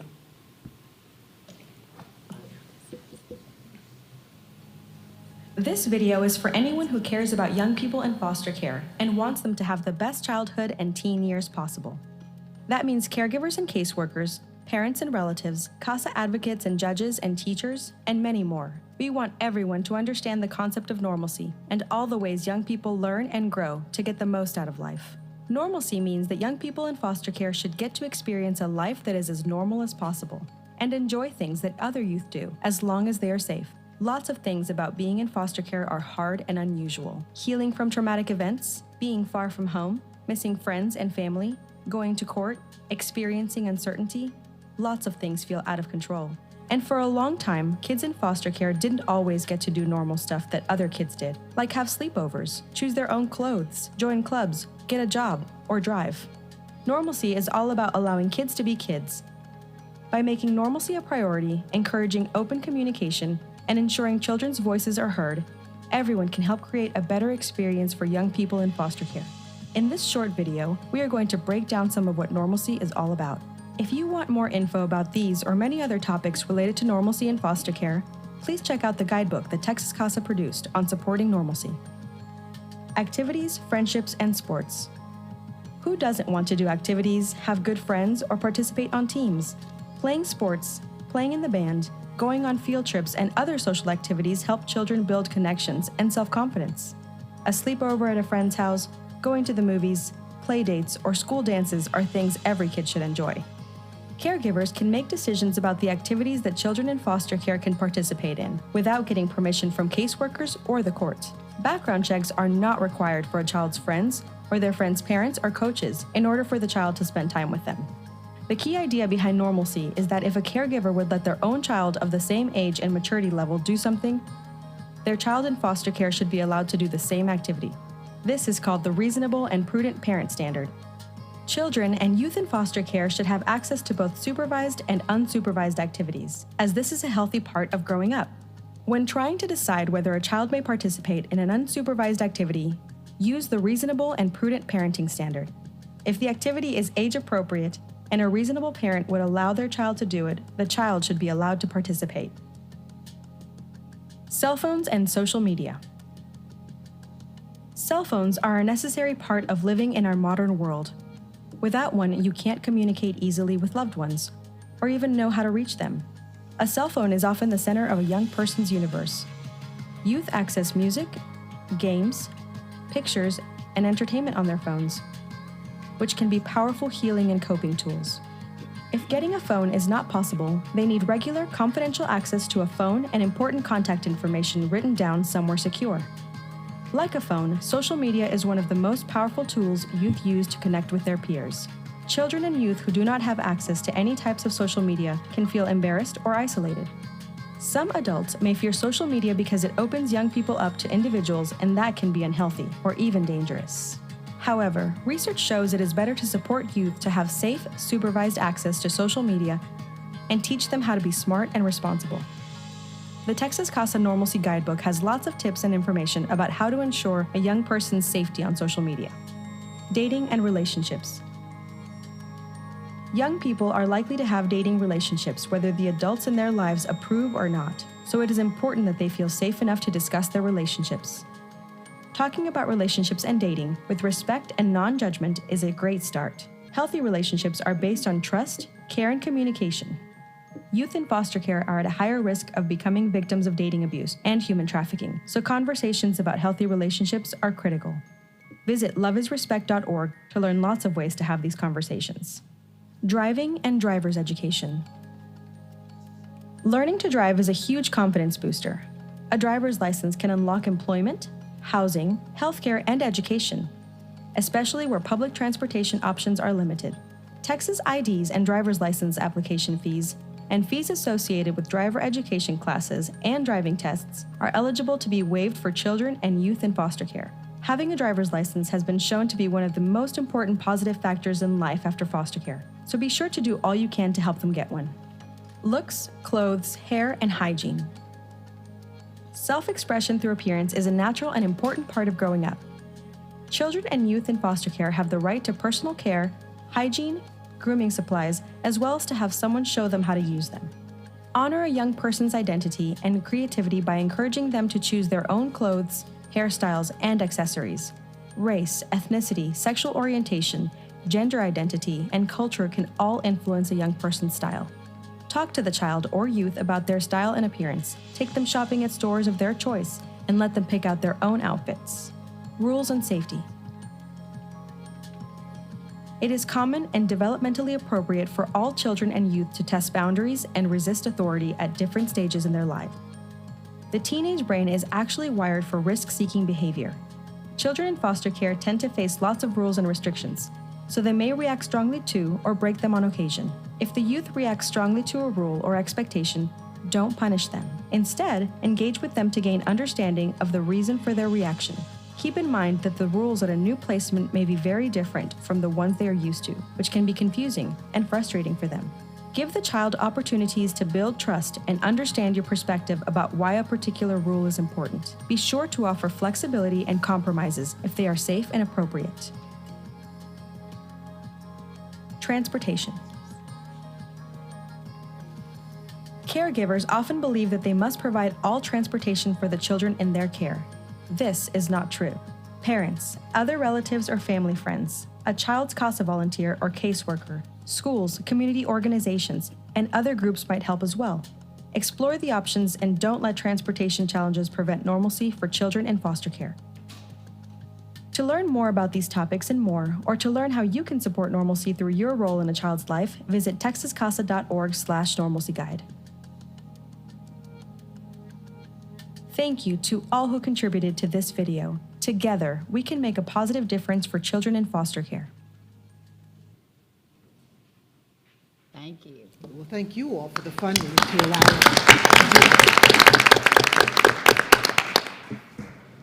us. Okay, so does anybody else have any challenges or successes you'd like to share?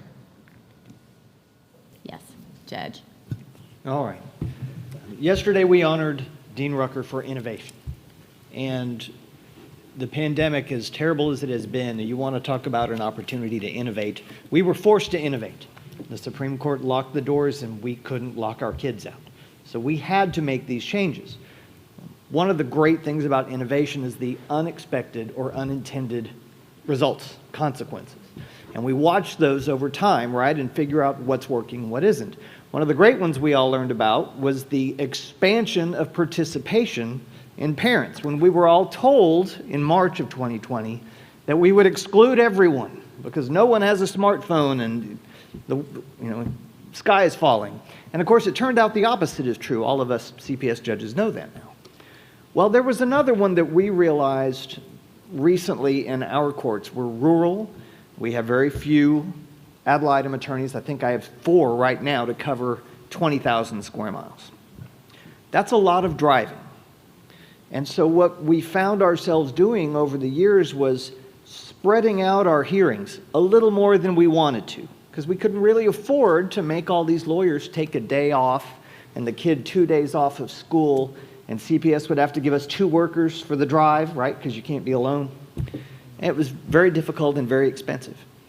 Through Zoom, we now realize that we can have more frequent hearings. We're back to maybe some in-person and do that every 120 days, but maybe every 30 days we Zoom in, build a relationship with the child, and the CASA help the CASA build a relationship with the child. But the biggest change for me was when I realized that my expenditures were so far down because I didn't pay travel time.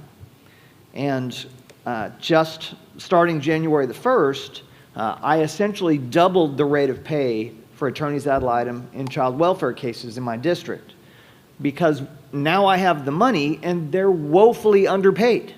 We were paying $55 an hour to lawyers that make $350 an hour in their private practice and asking them to take 2 days a month off for us at not even enough money to keep their doors open.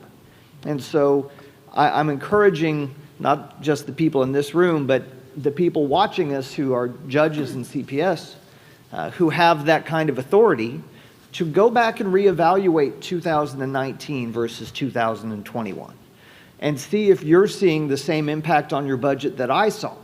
And if you are, it's time to reward those lawyers who do this heartbreaking, difficult work for the people who need it the most. And by reward, let's just try to pay them a little bit closer to what they're worth. So that's what I wanted to mention. That's very good. Thank you so much, Judge. Aren't you on our committee that is looking at virtual hearings and that kind of thing? And yes, the one that put together Justice, the rules for the SCAC to review. Yes, yes. And can you just give a short little report on what that was, the Sure. report? When the legislative attempts failed, we, working with the Supreme Court, realized that there's so much good that has come from our ability to have this tool in our toolkit of remote hearings. And we don't know whether tomorrow the disaster declaration will end and the emergency orders will evaporate and we will be back where we were. And so the Supreme Court put a task force together led by Chief Justice Christopher and broke us into subcommittees to go through all of the rules and figure out where, if we lost the disaster declaration, would the rules keep us from having effective remote proceedings. And Judge Hoffman was a big part of that as well. At first we were running a couple of the subcommittees, and then they shuffled them up and got new voices for that. Where we are now is the committee put together a very lengthy report going through every code and every statute, and here's what has to be tweaked, and maybe here's some things we can improve innovatively with the opportunity we have, like subpoenas, for example. And we have recommended that to SCAC. And so they now have a hold of it. It's now their problem. We've done our part. Good luck as they try to work through and figure out what will make the cut, if anything, in the rules changes to be handed down by the Supreme Court. So it was extremely thorough, had a huge number of people working on it, a lot of different voices. And I think each of us, I don't want to speak for Judge Hoffman, he can speak for himself, but it felt to me like we really put out a pretty good, thorough report for the Supreme Court to consider on whether they want to continue these hearings. Judge Hoffman, do you have anything you want to add to that? No, you did a good job of covering it. Thanks. For those of you who don't know, SCAC is the Supreme Court Advisory Committee. And one thing that I would like to accomplish during the next several years is for us to cut down on acronyms. What is that? But thank you both for that work. It was very, very well done, very thorough. We know how many hours went into that. And because we've seen part of the report and know that it did go to the Supreme Court Advisory Committee, so thanks a lot for that. Of course, the big question about what to do when one party objects to a virtual hearing is still not answered, and that's something we need to address. But thank you. Anything else? I have a success. I bet you do. Just being who I am. No. Well, actually, I am a family consultant. Recently, I had to interview for all of that. But there was a roundtable with the Secretary Becerra of HSSC, United States HSS.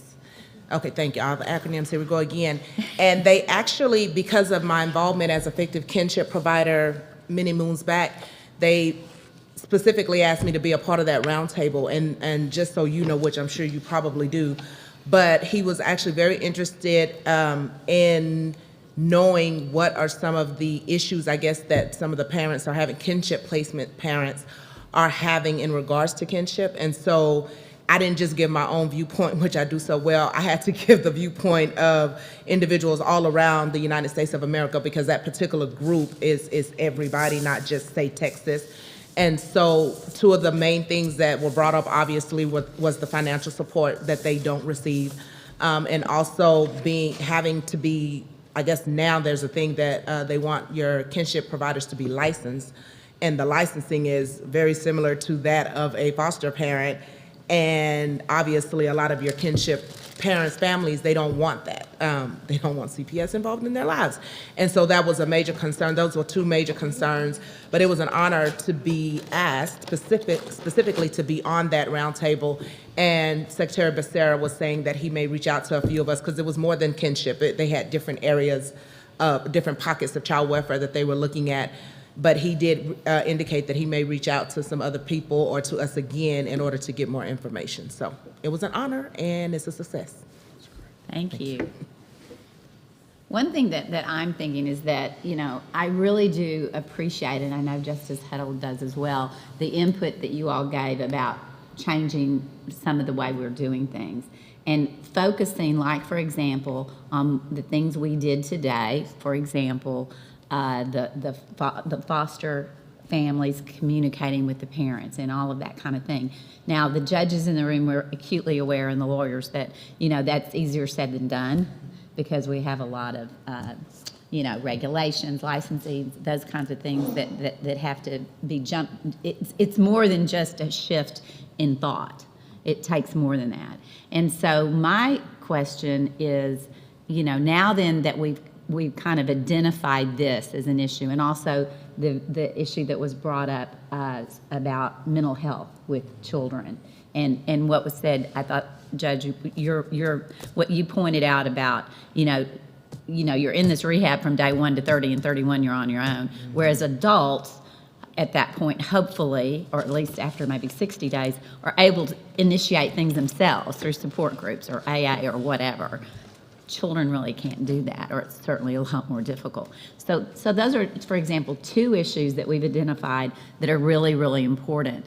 And so I would like to see that we, instead of, it's manageable. You know, before we had, you know, however many different ideas, and then, you know, it's a great talk. We had a fun afternoon, but, you know, then what happens? Because it's just too much. This isn't. You know, those are two very real, concrete issues. And so I think if we can figure out where to go with that, so it just doesn't go up in the cosmos and it was just, again, a good afternoon, but we really do go forward with that. So I think that may be something we want to think about. And also, as you see things like that we need to talk about, that we need to to vet. I can think of several things right now. You know, how's privatization going? You know, we all, you know, we know what the things are out there. Let us know, you know, things that you think need to be, you know, those 2 takeaways, or however many it may be. I would say less than a handful, that we can from there go and really do something with it, rather than just have all of us who are in the know talking amongst ourselves and making more things really happen. So, yes. On the mental health conversation, you know, there's another judicial commission specifically on mental health. Yes. And I wonder if we could bring them into our conversation so that both commissions could talk to each other. So we have an excellent resource here, because Justice Huddle is the deputy chair of that commission. And so, well, that's exactly the idea that popped into my mind as this conversation was unfolding today. So I think it's a great idea, and I made a note to explore and have a conversation with Jamie about the intersection and how we might bring some of that team over to just engage here and sort of expand the conversation. Thank you. Thank you. Great minds think alike. We were all thinking that. Yes. Anything else? No? Goodness. This group is never quiet. Well, I just want to thank you all for being here. I know that your time is valuable. You put so much into it. I want to give particular thanks to the staff of the Children's Commission. You all are wonderful. And know how much we appreciate you. And if we don't express it enough, it's not for lack of really appreciating what you all do. So thank you very much. And for the members of the commission, the judges, everyone who's here, thank you. You do so much. And I can tell you that, and I don't know how much people really realize this, but from the court's perspective, there's not any area of the law that we believe is more important than this area of the law. We put a lot of time into it. Our caseload is pretty large in this area, more than people realize, I think. And it is very, very important. And all 9 of us take it very, very seriously. And we all appreciate, and I'm not just speaking for myself and or Justice Huddle, but all 9 of us really do appreciate what all of you do. So thank you, thank you. Let me remind you of our next meetings. Remember, we're going to have 4 meetings from now on. Our next meeting is May 13th, and it will be virtual. Then our next meeting will be September 16th. It will be in person. We're not sure where, but we will let you know. And then we will have another virtual meeting on November 4th. And again, and thank you, not just for ideas that you, I know, are going to provide us with for future meetings and things that we want to talk about, but also for any feedback about this new format and any ideas for further improvement. Please let us know, because that kind of feedback is very, very helpful. So stay safe, stay warm, and this meeting is adjourned. Thank you.